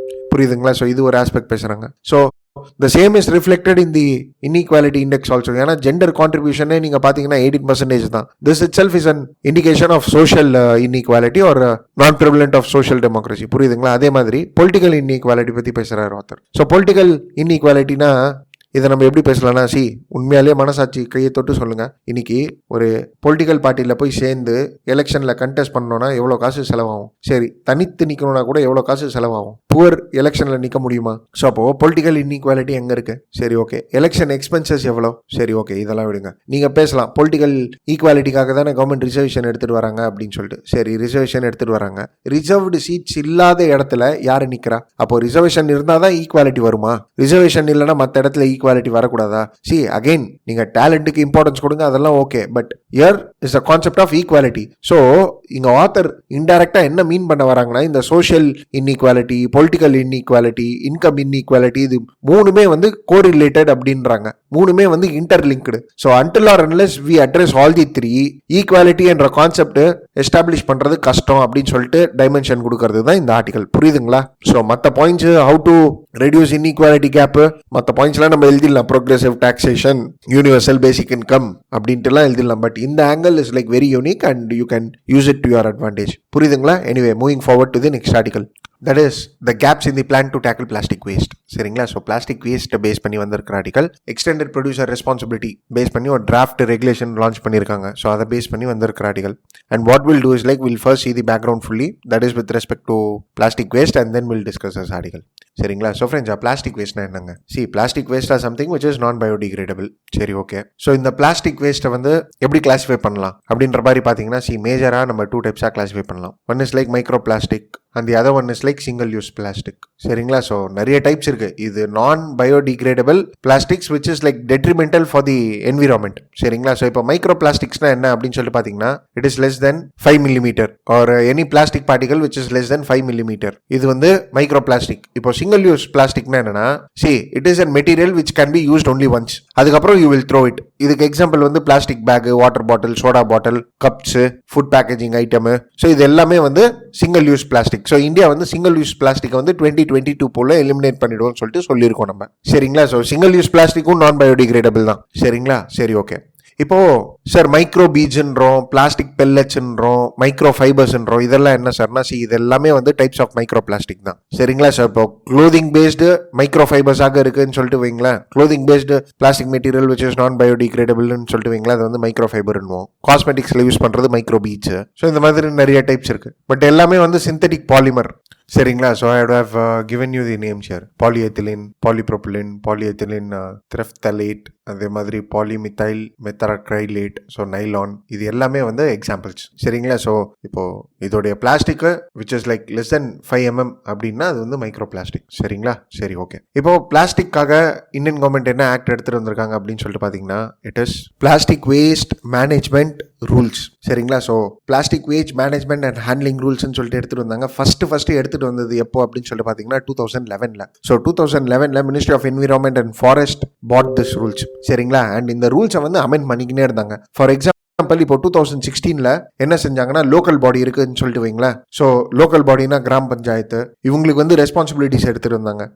சரிங்களா? ஸோ இவங்க தான் செக்ரிகேட் பண்ணணும், கலெக்ட் பண்ணணும், இதை ப்ராசஸ் பண்ணணும், டிஸ்போஸ் பண்ணணும் அப்படின்ட்டுலாம் எதாவது பிளாஸ்டிக் வேஸ்ட்டை. சரிங்களா? ஸோ இப்போ 2018 இதை திருப்பி அமெண்ட் பண்ணாங்க இந்த ரூல்ஸை. And they put in something which is called as extended producer responsibility. So what is this அப்படின்னு சொல்லிட்டு பார்த்தீங்கன்னா, எக்ஸ்டெண்டட் ப்ரொடியூசர் ரெஸ்பான்சிபிலிட்டினா ஒரு ப்ரொடியூசர் இருக்காருன்னு சொல்லிட்டு வைங்களேன், அவருக்கு வந்து ரெஸ்பான்சிபிலிட்டி இருக்கு. That is to collect back the waste and even to treat and dispose the waste. சரிங்களா? ஸோ ஃப்ரெண்ட்ஸ், இந்த பேர்ல இருந்து நீங்க சொல்லிடலாம், அதாவது this is the responsibility on the producer. சரிங்களா? ஸோ இப்போ ப்ரொடியூசர் கூட இருக்காங்களா, அவங்க ஒரு சிஸ்டம் எஸ்டாப்ளிஷ் பண்ணணும். That is to collect back the plastic waste and they have to maintain and record also. சரிங்களா? அண்ட் இது வரையும் இல்லாமல் இந்த மேனேஜ்மெண்ட் ரூல்ஸ், அதாவது பிளாஸ்டிக் மேனேஜ்மெண்ட் ரூல்ஸில் மார்க்கிங் அண்ட் லேபிளிங் ப்ரொவிஷன்ஸ் கூட இருந்தது. ஸோ இந்த மாதிரி இமேஜ்லாம் வைக்கணும் அப்படின்னு சொல்லிட்டு இந்த பாருங்க, ஒன்னா பெட்டு. ஸோ இதெல்லாம் ஸ்டாண்டர்ட்ஸ். சரிங்களா? And government ensure that the standards are like amended and modified according to the need of the hour. So இப்போ ரீசெண்டாக என்ன அமெண்ட்மெண்ட் வந்திருக்கு இது உங்களுக்கு தெரியணும். சரிங்களா? So that is important. And அதில் இருக்கிற ப்ரொவிஷன்ஸை நம்ம இப்போ டிஸ்கஸ் பண்ணிடலாம். சரிங்களா? So August 2021 government put in and amendment guys. So இப்போ நம்ம ஏற்கனவே 2 amendments பார்த்தோம். That is in 2016 and the other is like in 2018 which government bought in extended producer responsibility. இப்போ 2021 government bought in an amendment. அது August 2021. சரிங்களா? So இதில் government என்ன சொல்லியிருந்தாங்கன்னா, இதுதான் மூணு important points. That is like இந்த அமெண்ட்மெண்ட்ல சிங்கிள் யூஸ் பிளாஸ்டிக் வந்து பேன் பண்ண போறாங்க. That is by 2022. அதே மாதிரி thickness of the carry bag. So ஏற்கனவே வந்து 50 மைக்ரான்ஸ் வரையும் பண்ணலாம் அப்படின்னு சொல்லிட்டு இருந்தாங்க. இப்போ இதை வந்து 75 மைக்ரான்ஸாக எடுத்துட்டு வர போறாங்க பை 30 செப்டம்பர் 2021. ஸோ ஏற்கனவே முடிஞ்சு போச்சு 30 செப்டம்பர். இப்போ 31 டிசம்பர் 2022 போல 120 மைக்ரான்ஸாக ஆயிடும். அண்ட் இது வரையும் இல்லாமல் கைட்லைன்ஸ் எடுத்துட்டு வர போறாங்க எக்ஸ்டெண்டட் ப்ரொடியூசர் ரெஸ்பான்சிபிலிட்டியை பேஸ் பண்ணி. And this guidelines will be given force it seems. சரிங்களா? ஸோ இப்போ சிங்கிள் யூஸ் பிளாஸ்டிக்ஸை பேன் பண்ணணும் அப்படின்ட்டுனா இதோடைய மேனுஃபேக்சரிங், இம்போர்ட்டு, ஸ்டாக்கிங் பண்ணுறது, டிஸ்ட்ரிபியூஷன் பண்ணுறது, இதை செல் பண்ணுறது எல்லாமே வந்து பேன் பண்ணணும். எல்லாமே வந்து ப்ரொஹிபிட் ஆகிடும். சரிங்களா? பட் அஃப்கோர்ஸ் கம்போசபிள் பிளாஸ்டிக்ஸை வந்து பேன் பண்ண மாட்டாங்க. இப்போ ஒரு சிங்கிள் யூஸ் பிளாஸ்டிக் தான், பட் இட் இஸ் கம்போசபிள் அப்படின்ட்டுனா அதை பேன் பண்ண மாட்டாங்க. புரியுதுங்களா?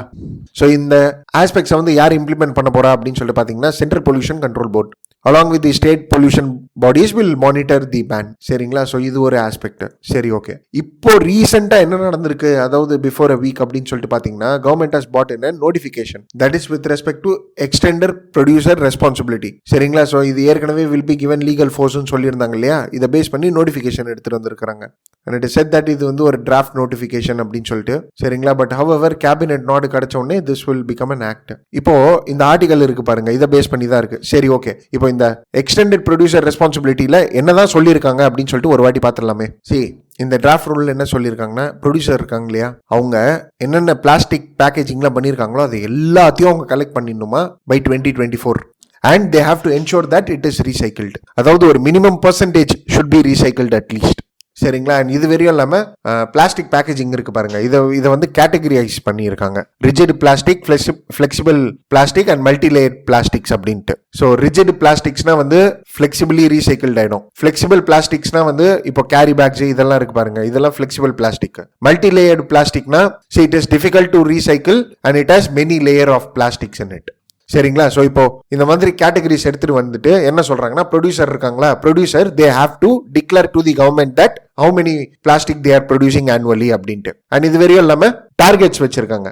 இப்போ கலெக்ட் பண்ணணும் 2024 போலன்னு சொல்லியிருக்காங்க இல்லையா, இப்போ இதுக்கு டார்கெட் 22க்குள்ள 35%, 23க்குள்ள 70%, அதுக்கப்புறம் 100% கலெக்ட் பண்ணிடணுமா. இப்போ யாருனாலையாவது இதை ஃபுல்ஃபில் பண்ண முடியல அப்படின்னு சொல்லிட்டு வைங்களேன், then they can buy certificates from organisations who have already recycled. So carbon credits மாதிரி. சரிங்களா? ஸோ இதை வந்து ஒரு ஆன்லைன் போர்ட்டல்ல சென்ட்ரல் பொல்யூஷன் கண்ட்ரோல் போர்ட் பார்த்துப்பாங்க. சரிங்களா? In case of non compliance environmental compensation will be levied. சரிங்களா? இது வரையும் இல்லாம இப்போ ஏற்கனவே 2018ல கவர்மெண்ட் இந்த கைட்லைன்ஸ் எடுத்துட்டு வந்தாங்க இல்லையா, பிளாஸ்டிக் வேஸ்ட் மேனேஜ்மெண்ட் ரூல்ஸை பேஸ் பண்ணி. ஸோ அந்த கைட்லைன்ஸ்ல என்ன சொல்லியிருந்தாங்கன்னா, பிளாஸ்டிக் மெட்டீரியல்ஸ் இருக்குன்னா அதை பேஸ் பண்ணி ரோட் கன்ஸ்ட்ரக்ஷன் யூஸ் பண்ணுவோம் அப்படின்ட்டு. சரிங்களா. அண்ட் இப்போ என்ன சொல்லியிருக்காங்கன்னா, இந்த எக்ஸ்டெண்டட் ப்ரொடியூசர் ரெஸ்பான்சிபிலிட்டியில only a fraction amount of the plastics will be used for road construction. அது கூட மல்டி லேயர்டு பிளாஸ்டிக் தான். சரிங்களா. ஸோ இதுக்காக நீங்க சேர்த்து வைக்கணும்லாம் அவசியம் இல்லை அப்படின்ற மாதிரி பேசியிருக்கிறாங்க. புரியுதுங்களா. ஸோ இதுதான் extended producer responsibility environment ministry publish பண்ணியிருக்கிற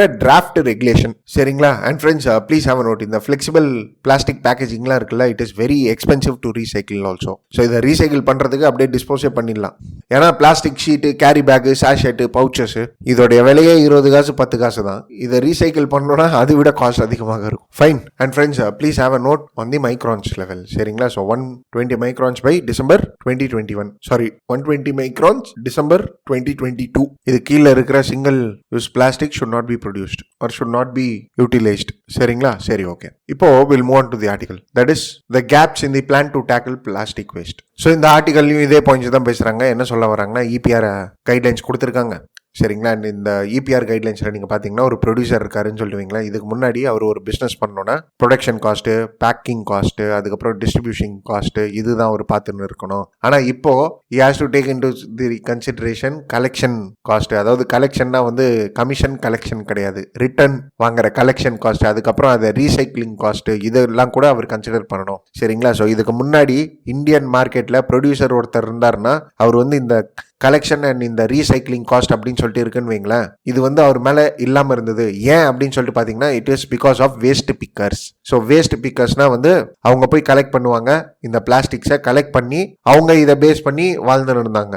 சரிங்களா. ஆனால் இந்த EPRல வேஸ்ட் பிக்கர்ஸை நீங்கள் மென்ஷனே பண்ணலை. So this is the first criticism. So article என்ன சொல்ல வராங்கன்னா, இப்போ ஒரு ஃப்ரேம் ஒர்க் எடுத்துகிட்டு வரீங்கன்னு சொல்லுவீங்களா, எப்படி இருக்கணும் அந்த ஃப்ரேம் ஒர்க்கு? இப்போ இருக்கிற எக்ஸிஸ்டிங் மிஷினரிஸ், எக்ஸிஸ்டிங் சுச்சுவேஷனை பேஸ் பண்ணி இருக்கணும். ஆனால் இப்போ இருக்கிற எக்ஸிஸ்டிங் சுச்சுவேஷன் வேஸ்ட் பிக்கர்ஸ் இருக்காங்க, இவங்களை நீங்கள் கன்சிடர் பண்ணலன்னா எப்படி? அண்ட் இது வெறும் இல்லாமல் பெனால்ட்டிஸ் வேறு லெவி பண்ணுறீங்க, தட் இஸ் ஃபார் நான் கம்ப்ளைண்ட். சரிங்களா. சரி, ஓகே. ரெண்டாவது, பீப்புளை பற்றி பேசுகிறாங்க ஆர்டிக்கலில். ஸோ பீப்புளை பற்றி பேசும்போது திருப்பி இதே பாயிண்ட்ஸ் தான் பேசுகிறாங்க, வேஸ்ட் பிக்கர்ஸை பற்றி தான் பேசுகிறாங்க. ஸோ என்ன சொல்ல வராங்கன்னா, they are like at the bottom of the pyramid and இவங்களை வந்து நீங்கள் ஸ்டேக் ஹோல்டர்ஸாகவே நீங்கள் கன்சிடர் பண்ணல. சரிங்களா. ஸோ கிட்டத்தட்ட 1.5 to 4 மில்லியன் வேஸ்ட் பிக்கர்ஸ் இருக்காங்களாமா. 4 மில்லியன்னா 40 லட்சம் பேர் இருக்காங்களாமா.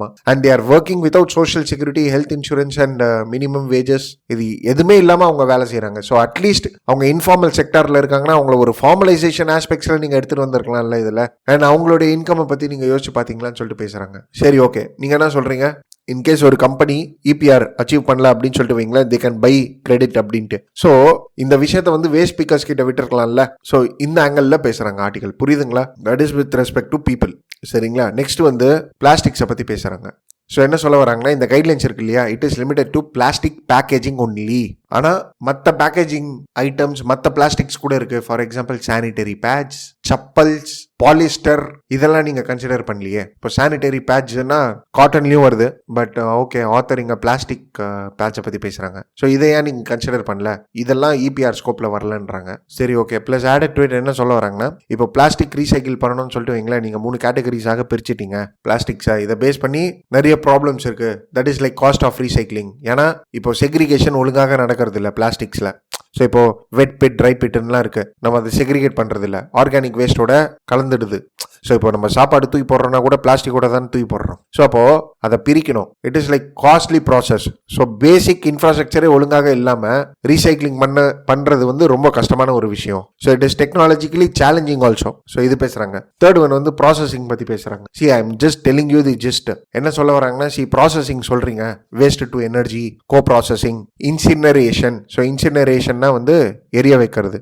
சரிங்களா. ஸோ இன்கேஸ் யாராவது இதை ஃபாலோ பண்ணாங்கன்னா, then definitely it will release carbon di oxide, particulate matter, harmful toxins. This will have negative impact on the environment as well as on health. சரிங்களா. Plus added to it என்ன சொல்ல வராங்கன்னா, இந்த incineration ப்ராசஸ்லாம் இருக்குல்ல, இதெல்லாம் அப்ராடுக்கு suit ஆகும், இந்தியாவுக்கு suit ஆகாது. ஸோ இது நான் சொல்கிற பாயிண்ட்டு ஆர்டிக்கலில் கொடுக்கல, பட் எஸ். அண்ட் இதை பேஸ் பண்ணி டெக்னாலஜிஸ் அப்படின்னு சொல்லிட்டு வைங்களேன், இது வந்து ரொம்ப ஒரு கேபிட்டல் இன்டென்சிவ் இண்டஸ்ட்ரீஸ்.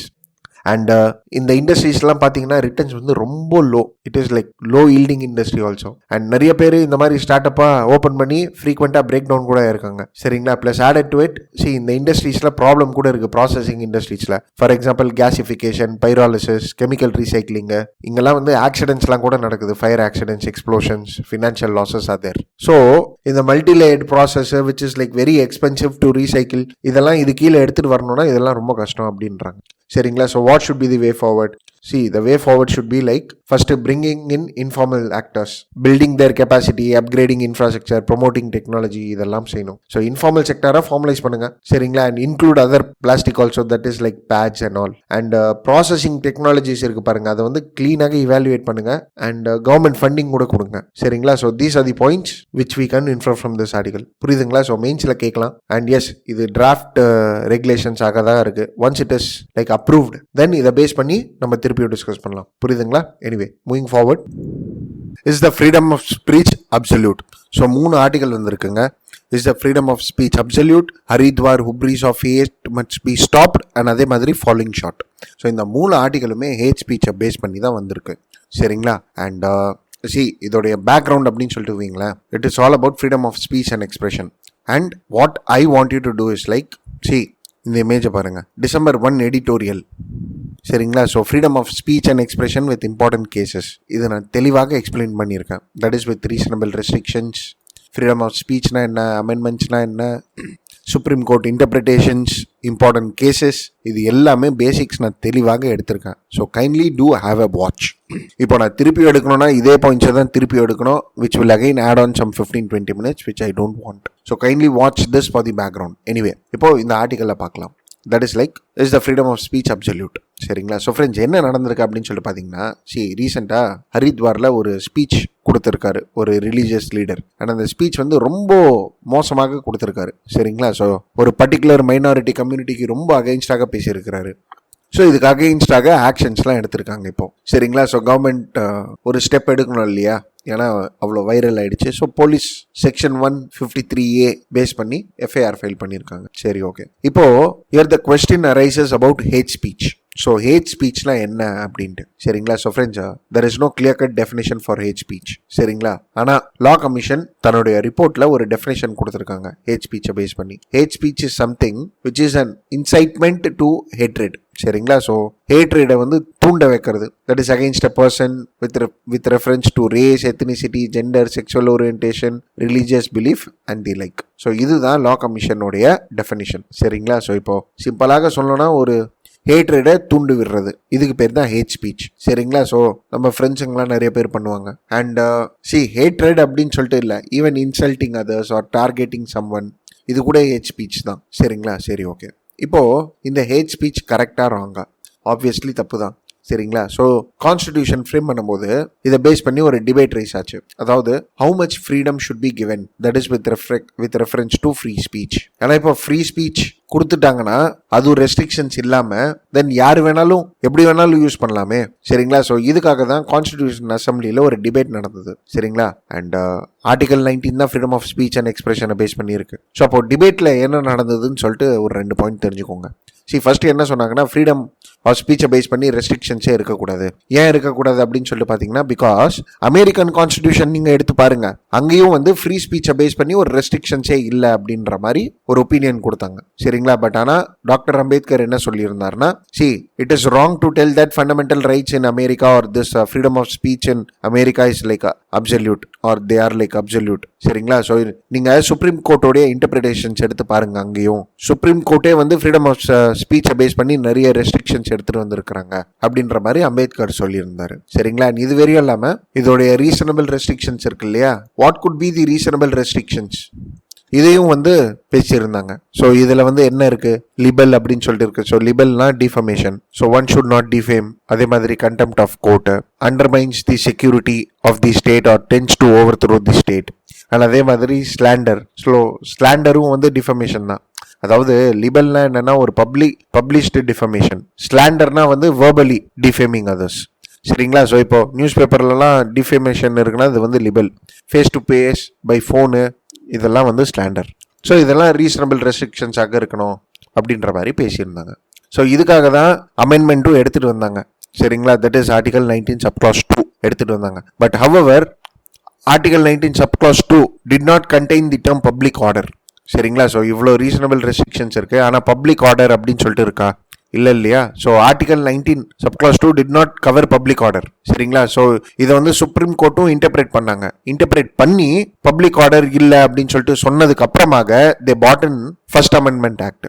சரிங்களா, ஸோ ஃபர்ஸ்ட் அமெண்ட்மெண்ட் ஆக்ட் எடுத்துட்டு வந்தாங்க. ஆர்டிகல் 19 சப்க்ளாஸ் 2ல பப்ளிக் ஆர்டர் வந்து ஆட் பண்ணாங்க. ஸோ பப்ளிக் ஆர்டர்னா என்னன்னா, people should obey the law, rules, authority of the states. So இதெல்லாம் தான் பப்ளிக் ஆர்டர். சரிங்களா, ஸோ இப்போ ஒரு டவுட் ரைஸ் ஆகும், அப்போ பப்ளிக் ஆர்டரே ஒரு லாவா அப்படின்ற மாதிரி. அப்படி கிடையாதுங்க. அதாவது என்னன்னா, ஒரு சொசைட்டி இருக்குது அப்படின்னு சொல்லுவீங்களா, அந்த சொசைட்டி வந்து பீஸ்ஃபுல்லாக எக்ஸிஸ்ட் ஆகணும், எல்லாருமே வந்து தன்னுடைய ரைட்ஸ் அண்ட் ஃப்ரீடம்ஸை வந்து என்ஜாய் பண்ணணும். சரிங்களா, அதுக்காக எல்லாருமே ஒழுங்காக இருக்கணும். ஸோ இது வந்து ஒரு பேசிக்கான rules that governs public order in society. சரிங்களா, and which is like agreed by most of the people and by the state. புரியுதுங்களா? ஸோ இதுதான் பப்ளிக் ஆர்டர். ஸோ இங்கே நான் கீழே கொடுத்துருக்கிற டெஃபினேஷன் இருக்குது பாருங்கள், இது ஏஆர்சிலேருந்து எடுத்த definition. So you can use it. சரிங்களா, so this public order was added. இப்போது இந்த ஹேட் ஸ்பீச்லாம் பப்ளிக் ஆர்டருக்கு அகைன்ஸ்டாக தானே இருக்குது. So hate speech comes under reasonable restrictions. புரியுதுங்களா? அண்ட் இது வரையும் இல்லாமல் friends please have a note. அதாவது என்னன்னா, இந்த பப்ளிக் ஆர்டர் ரெஸ்ட்ரிக்ஷன்ஸ்க்காக section 153A, section 153B, section 295A, section 502(2) of the Indian Penal Code were included. சரிங்களா, ஸோ இங்கே இருக்கு பாருங்க, section 153AB-னா that is like it punishes someone who is bringing in hatred between groups. அதே மாதிரி 295A-னா intentionally ஒரு deliberately outrage எடுத்துட்டு வர்றது, that is against religious feeling. அதே மாதிரி செக்ஷன் 505(1), 505(2), சப்க்ளாஸ் 2 இதெல்லாம் எதுக்காகனா publication or content which provokes hatred. So இந்த மாதிரி நிறைய செக்ஷன்ஸ்லாம் இருக்குது. The sections and all are not important, but yes இந்த பப்ளிக் ஆர்டர் ரெஸ்ட்ரிக்ஷன்ஸில் இதெல்லாம் இன்க்ளூட் பண்ணியிருந்தாங்க.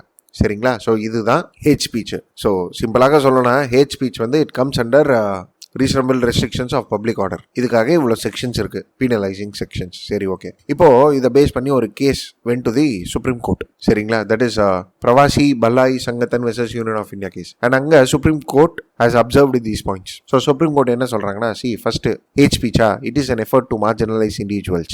ஸோ மார்ஜினலைஸ்னா வந்து தனிமைப்படுத்துறது.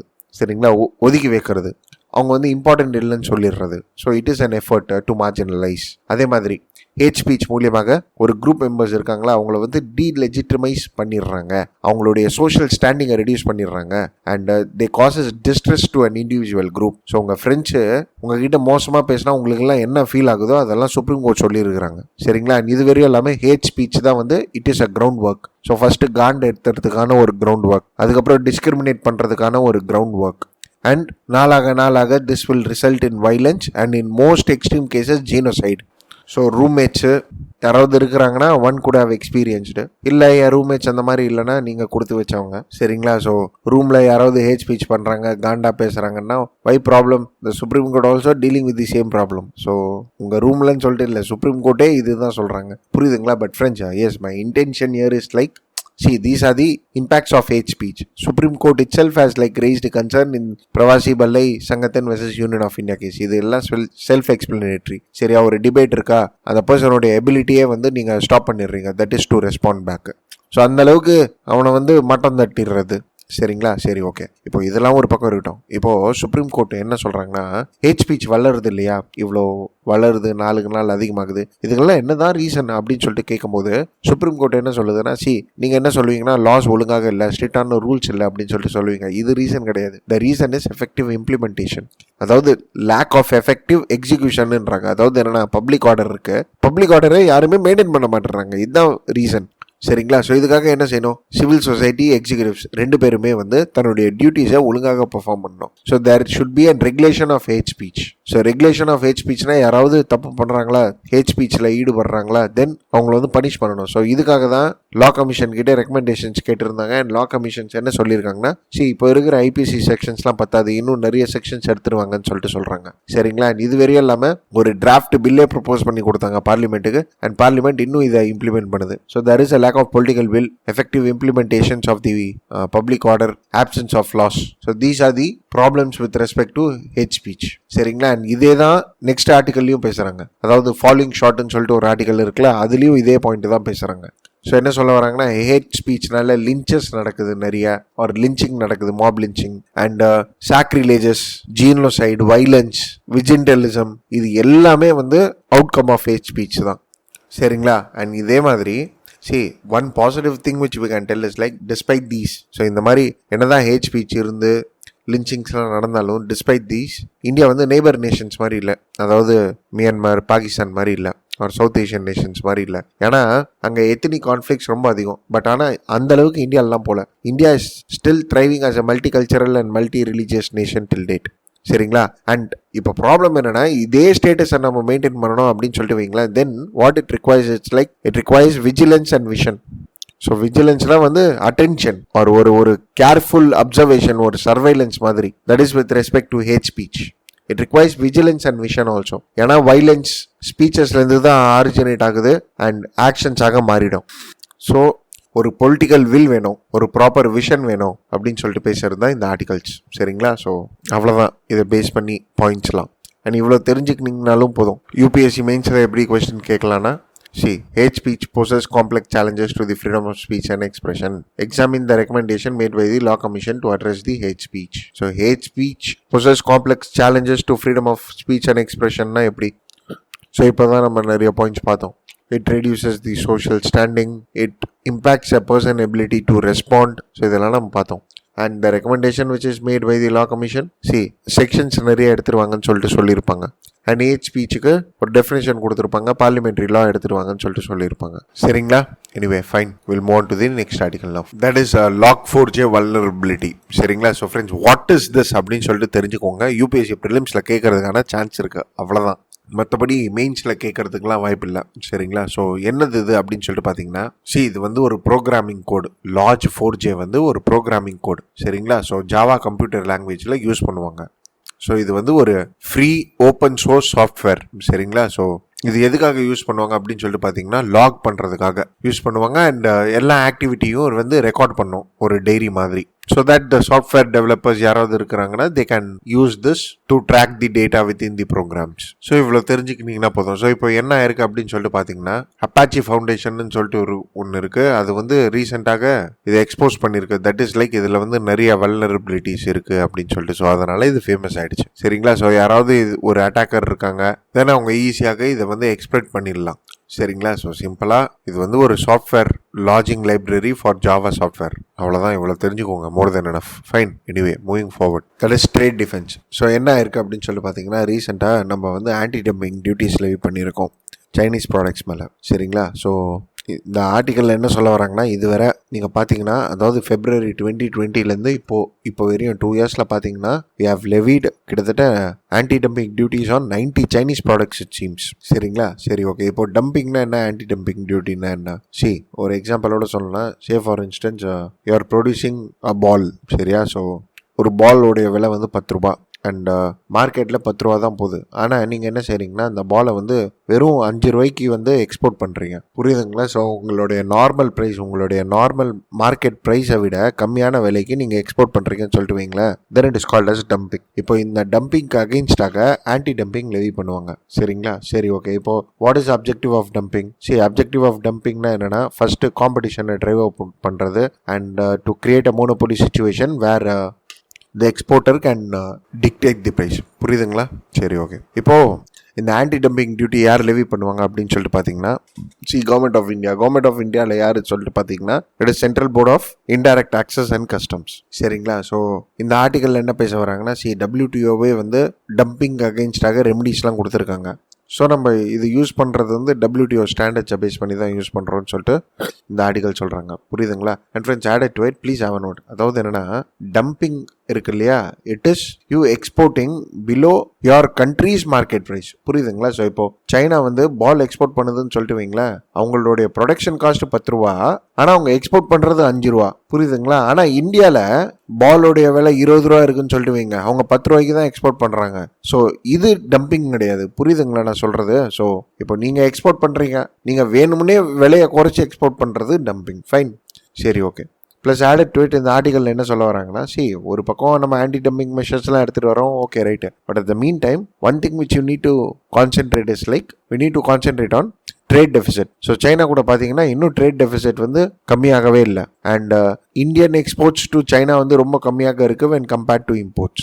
ஸோ இதை வந்து நம்ம அட்ரஸ் பண்ணணும். ஸோ இதுக்காக என்ன செய்யணும்? டொமஸ்டிக் மேனுஃபேக்சரர்ஸ் இருக்காங்களா, அவங்களுக்கு நம்ம சப்போர்ட் ப்ரொவைட் பண்ணணும். ஸோ அவங்களையும் காம்படேட்டிவ் ஆக்கணும். Capacity building is the need of the hour. So இதை பேசுறது தான் இந்த ஆர்டிகல். புரியுதுங்களா? ஸோ டம்பிங்னா என்ன, ஆன்டி டம்பிங்னா என்ன தெரிஞ்சுக்கினீங்கன்னா போதும். Fine. Anyway moving forward. So இப்போ ஜேம்ஸ் வெப் ஸ்பேஸ் டெலஸ்கோப் இதை பற்றி தெரியணும். சரிங்களா? ஸோ ரீசெண்டாக ஒரு டெலஸ்கோப் லான்ச் பண்ணியிருக்காங்க. So space telescope. சரிங்களா? ஸோ யார் அப்படின்னு சொல்லி பார்த்தீங்கன்னா நாசா. ஆக்சுவலி இது ஒரு joint project of NASA, European space agency and Canadian space agency. So launch பண்ணியிருக்காங்க இந்த டெலஸ்கோப்பை. And it will take some 29 days it seems. And it will reach at a point which is called as L2, that is Lagrange point 2. சரிங்களா? So இந்த Lagrange point 2 என்ன அப்படின்னு சொல்லிட்டு பார்த்தீங்கன்னா, see it is a place where the gravitational pull of the earth and the sun balance out. So இப்போ earth இருக்கு, ஒரு gravitational pull எடுத்து கொடுக்கும் டெலஸ்கோப் மேலே. அதே மாதிரி சன் இருக்கு, even it will have a gravitational pull. So இந்த ரெண்டுமே வந்து பேலன்ஸ் ஆகிற இடம் தான் வந்து L2. ஸோ இந்த பிளேஸ்ல வந்து டெலஸ்கோப்பை பிளேஸ் பண்ணோம்னா, அதாவது இந்த L2 பாயிண்ட்ல டெலஸ்கோப்பை பிளேஸ் பண்ணோம்னா ஃபியூல் எஃபிஷியன்சி இருக்கும், அதாவது ஃபியூல் கன்சம்ஷன்ஸ் ரொம்ப கம்மியாக இருக்கும். ஸோ அதுக்காக தான் L2ல பிளேஸ் பண்ணுவாங்க. சரிங்களா? And friends, add it to it, please have a note. அதாவது என்னன்னா, இந்த மாதிரி லாக்ரேஞ்ச் பாயிண்ட் அப்படின்ட்டு பார்த்தீங்கன்னா 5 பாயிண்ட்ஸ் இருக்கு.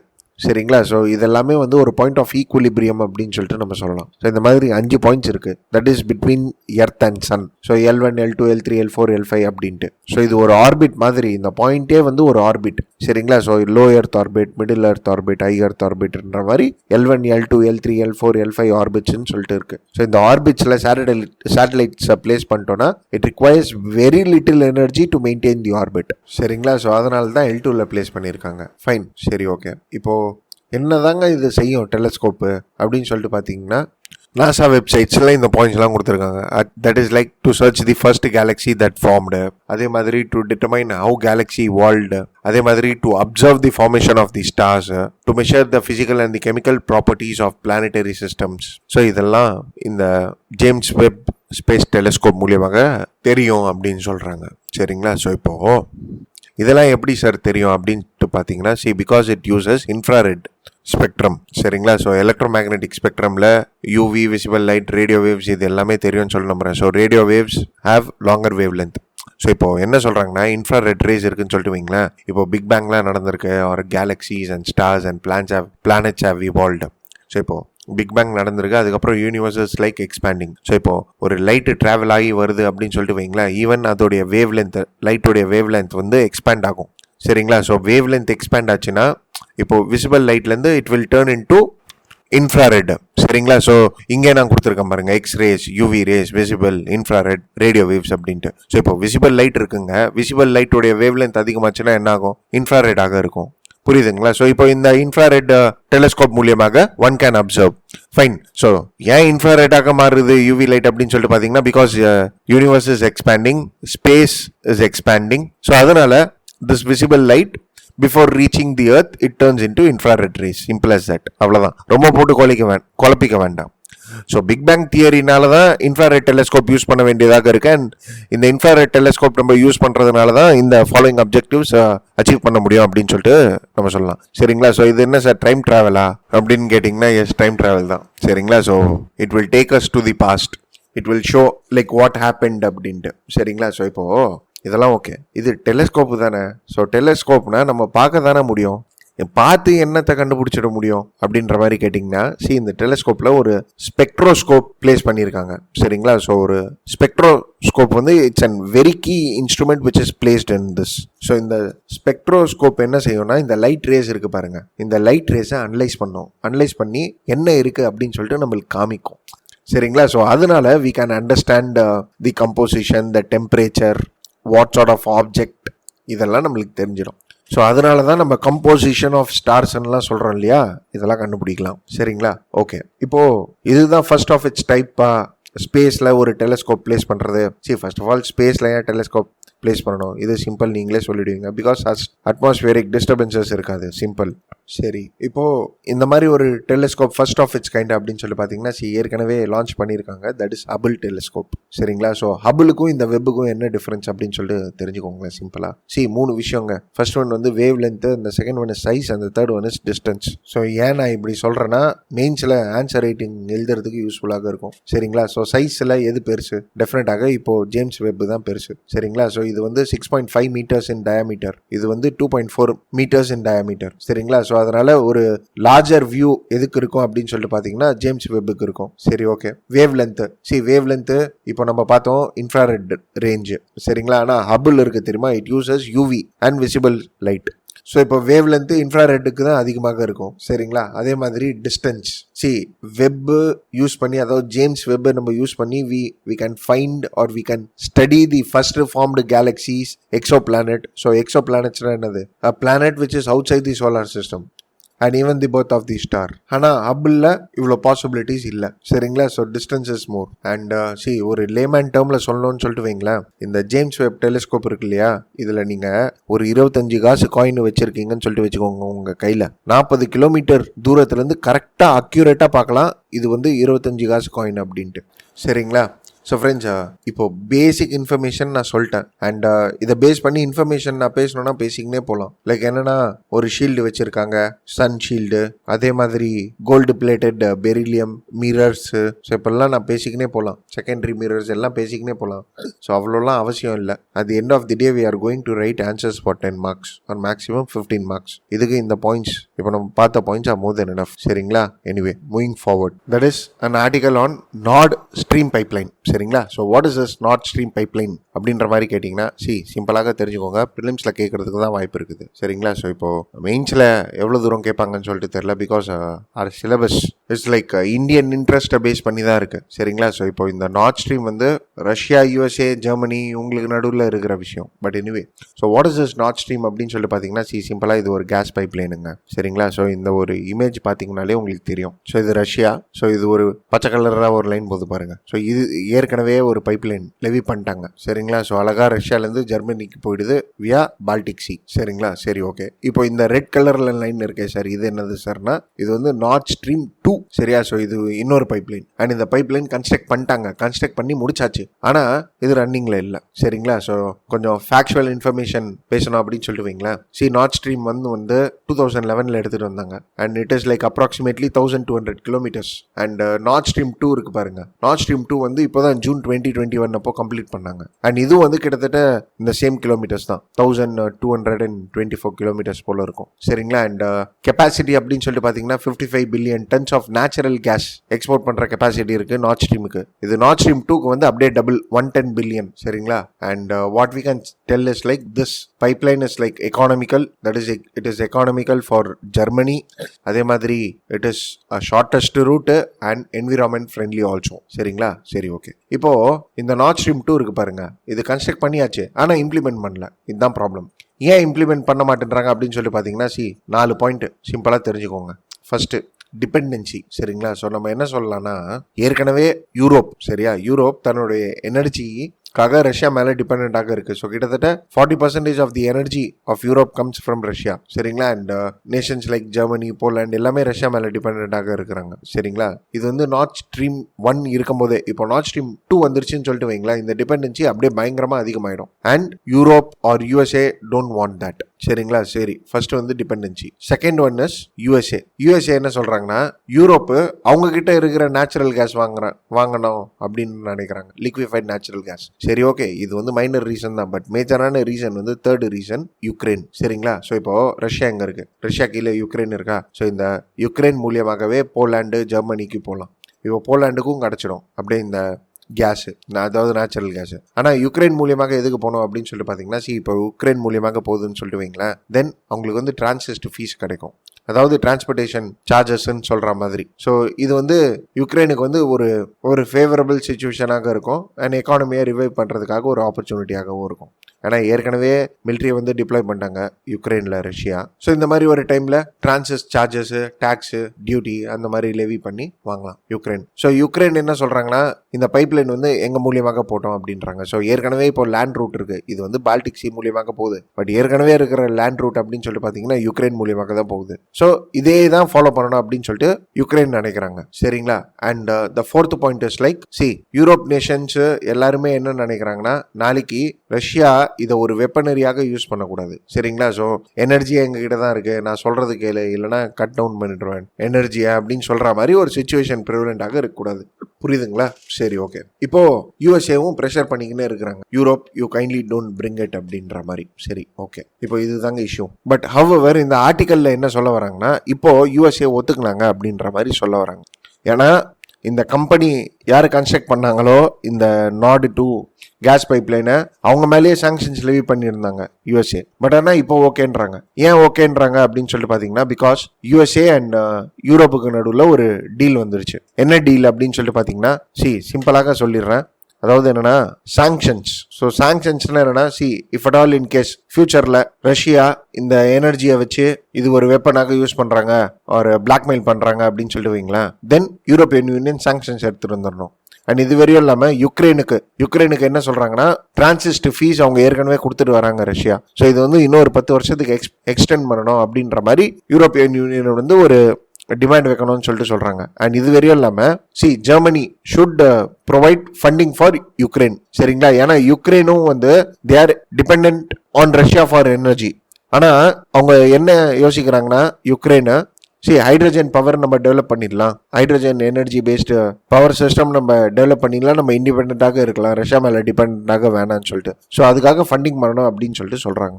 சரிங்களா? சரி, ஓகே. இப்போ ஜெர்மனிக்கு இந்த நார்ட் ஸ்ட்ரீம் 2 ரொம்ப முக்கியம். ஏன் அப்படின்னு சொல்லிட்டு பார்த்தீங்கன்னா ஏற்கனவே அங்கே கேஸ் பைப்லைன்ன்ற பாருங்க, ஏற்கனவே அங்கே காஸ்ட் ரொம்ப அதிகமாயிடுச்சு நேச்சுரல் கேஸை பேஸ் பண்ணி.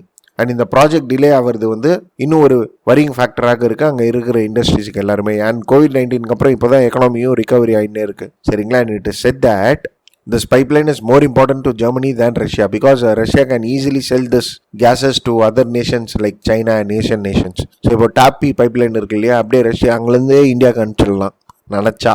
பட் ஓகே, இதுதான் விஷயம். ஸோ இப்போ இந்த மாதிரி ஒரு டீலிங் சைன் பண்ணிட்டாங்க. ஸோ இந்த டீலிங் சைன் பண்ணதுனால இந்த ப்ராஜெக்ட்ஸை இம்ப்ளிமெண்ட் பண்ணிடுங்க அப்படின்ற மாதிரி யூஎஸ்ஏ சொல்லிட்டாங்க. சரி, இப்போ இம்ப்ளிமெண்ட் பண்ணிடுவாங்களா அப்படின்ற மாதிரி கேட்டிங்கன்னா இங்கே வந்து ஒரு பியூரோக்ராட்டிக் ப்ராப்ளம் நடந்துருச்சு. அதாவது என்னன்னா ஜெர்மனியில் வந்து ஒரு சர்டிஃபிகேஷன் ப்ரொசீஜர் இருக்கு. இந்த நார்ட் ஸ்ட்ரீம் 2 பைப்லைன் யார் கன்ஸ்ட்ரக்ட் பண்ணாங்களோ அந்த ஆப்ரேட்டர் வந்து ஒரு சர்டிஃபிகேஷன் வாங்கணும். சரிங்களா? ஸோ அந்த சர்டிஃபிகேஷன் ப்ரொசீஜர் வாங்குறதுக்காக அந்த கம்பெனிக்காரனை கூப்பிட்டு நீ சர்டிஃபிகேட் வாங்கடா அப்படின்ற மாதிரி சொன்னாங்கன்னா அந்த கம்பெனிக்காரன் என்ன பண்ணியிருக்காங்கன்னா ஒரு subsidiary company, proxy company create பண்ணி அவங்கள வச்சு சர்டிஃபிகேட் வாங்குறான். ஸோ இப்போ திருப்பியும் பியூரோக்ரஸி, இந்த சர்டிஃபிகேட் ப்ராசஸ் இதெல்லாம் வந்து டைம் எடுக்கும். சரிங்களா? என்ன சொல்றாங்கன்னா செகண்ட் ஹாஃப் ஆஃப் 2022 தான் இது இம்ப்ளிமெண்டே பண்ணப்படும் அப்படின்ற மாதிரி சொல்றாங்க. So we need to wait and watch என்ன ஆகுது அப்படின்ட்டு. பட் ஒரு ஆர்டினரி எனர்ஜி ப்ராஜெக்டை ஜியோ பொலிட்டிக்ஸ்னால எவ்வளோ காம்ப்ளிகேட் ஆகிறாங்க பாருங்கன்னு சொல்லிட்டு பேசுறது தான் இந்த ஆர்டிகல். சரிங்களா? ஸோ இப்போ யூபிஎஸ்சி ப்ரிலிம்ஸில் நார்ட் ஸ்ட்ரீம்னா என்னன்னு சொல்லிட்டு கேட்கலாம். ரஷ்யா, ஜெர்மனி, அவ்வளோதான். இவ்வளோ தெரிஞ்சுக்கினீங்கன்னா போதும். Fine, we have covered all the important points.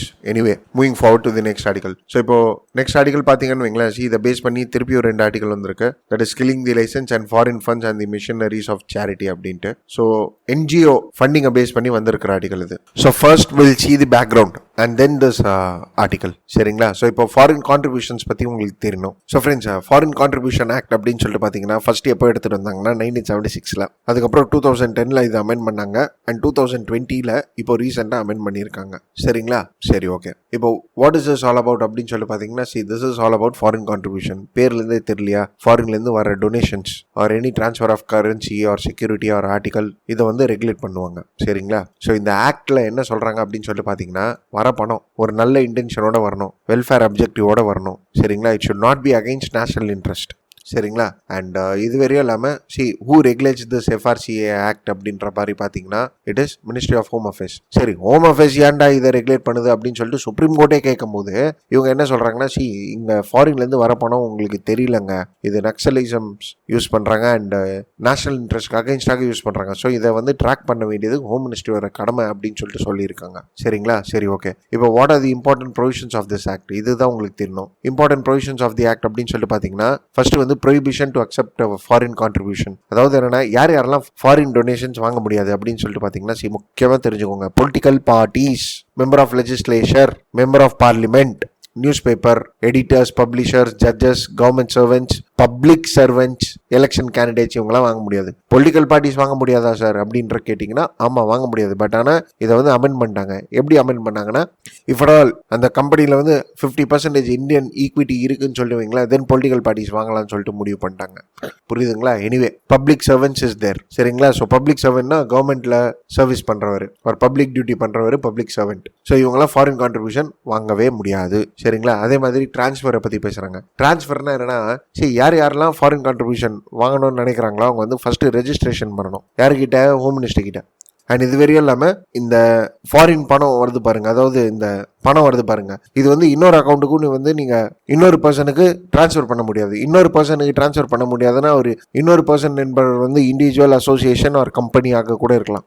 இவருக்கு வந்து டிரான்ஸ்ஃபர் பண்ணக்கூடாது. ரேதர் எந்த யூசேஜுக்காக எடுத்தீங்களோ அந்த யூசேஜுக்கு தான் பணம் யூஸ் பண்ணணும். புரியுதுங்களா? அதே மாதிரி ரெஜிஸ்ட்ரேஷன் பண்ணணும் மேண்டேட்ரி அப்படின்னு சொல்லிட்டு நம்ம பார்த்தாச்சு. சரிங்களா? இதுக்கு ஆதார் மேண்டேட்ரின்ட்டாங்கப்பா. ஸோ இப்போ நீங்கள் ரெஜிஸ்டர் பண்ணணும் கவர்மெண்ட் கிட்ட போயிட்டு, அவர் மினிஸ்ட்ரி ஆஃப் ஹோம் அஃபேர்ஸ் கீழே போயிட்டு ரெஜிஸ்டர் பண்ணணும்னா ஆதார் கார்டோட தான் போகணும், ஆதார் நம்பரோட தான் போகணும். சரிங்களா? சரி ஓகே, இப்போ நான் ரெஜிஸ்டர்ட் பர்சன் இல்லை ஆனால் ஃபாரின் கான்ட்ரிபியூஷன் வருது அப்படின்னு சொல்லிட்டு வைங்களேன், then you have to get the permission. புரியுதுங்களா? அண்ட் இது வரையும் இல்லாமல் FCRA அக்கௌண்ட்னு சொல்லிட்டு வச்சிருக்காங்க. அதாவது இப்போ ஃபாரின் கான்ட்ரிபியூஷன் வாங்குறீங்கன்னா எதில் வாங்குவீங்க? கையில் பணமாக வாங்குவீங்க?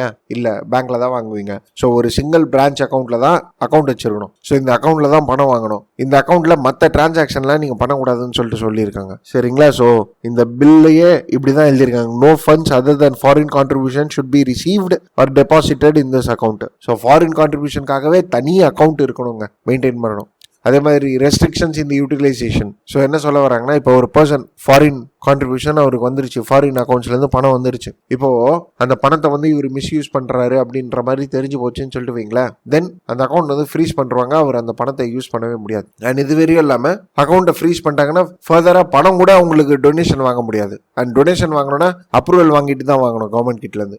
சரிங்களா? அண்ட் சர்டிஃபிகேட், சரி ரெஜிஸ்ட்ரேஷன் பண்ணணும், சர்டிஃபிகேட் கொடுப்பாங்க அப்படின்னு சொல்லிட்டு சொல்லியிருக்கோம் இல்லையா? இதோட எக்ஸ்பைரி டேட் வந்து 5 years. ஸோ இதை வந்து எப்படின்னா 6 மாதத்துக்கு முன்னாடியே ரெனியூ பண்ணிடணும் அப்படின்ற மாதிரி சொல்கிறாங்க. சரிங்களா? ஸோ இந்த மாதிரி நிறைய ரெஸ்ட்ரிக்ஷன்ஸ்லாம் எடுத்துகிட்டு வந்திருக்காங்க. அதே மாதிரி வந்து சரண்டர் ஆஃப் சர்டிஃபிகேட்டு. ஸோ இப்போது சென்ட்ரல் கவர்மெண்ட் நினச்சா ஒரு பர்சனை வந்து தன்னுடைய ரெஜிஸ்ட்ரேஷன் சர்டிஃபிகேட்டை வந்து சரண்டர் பண்ணு அப்படின்னு சொல்லிட்டு சொல்லலாம். அப்படி இல்லையா, the government may suspend the registration for 180 days. And இப்போ வேணும்னா அடிஷ்னல் 180 days கூட சஸ்பெண்ட் பண்ணலாம். அதாவது 180 + 180 360 days சஸ்பெண்ட் பண்ணலாம். ஃபைன். அண்ட் இது வரையும் இல்லாமல் ITR இவங்க ஃபைல் பண்ணணும், இன்கம் டேக்ஸ் கட்டணும், அதாவது டேக்ஸ் கட்டணும், இன்கம் டேக்ஸ் இல்லை டேக்ஸ் கட்டணும், டைரக்ட் டேக்ஸ். ஃபைன். ஸோ இந்த அளவுக்கு இவங்க மேலே ரெஸ்ட்ரிக்ஷன்ஸ்லாம் இருக்குது. சரி ஓகே, இப்போ என்ன நடந்திருக்கு அப்படின்னு சொல்லி பார்த்தீங்கன்னா, ரீசெண்டாக மிஷனரிஸ் ஆஃப் சேரிட்டிஸ் அப்படின்ற மாதிரி ஒரு NGO இருக்குது. ஸோ இவங்க வந்து மதர் தெரேசாவுடைய NGO. இவங்க வந்து ஒரு அப்ளிகேஷன் ரெனியூவலுக்காக கொடுத்துருக்காங்க. அண்ட் இந்த அப்ளிகேஷன் வந்து ரிஜெக்ட் பண்ணப்பட்டிருக்கு. சரிங்களா? ஸோ கவர்மெண்ட் கிட்ட கேட்கும்போது they do not fulfil the eligibility conditions அப்படின்ற மாதிரி சொல்லிட்டாங்க. சரிங்களா? ஸோ இப்போ ப்ராப்ளம் என்ன அப்படின்னு சொல்லிட்டு பார்த்தீங்கன்னா, இவங்களுக்கு வேலிடிட்டி வந்து December 31 வரையும் தான் இருக்குது.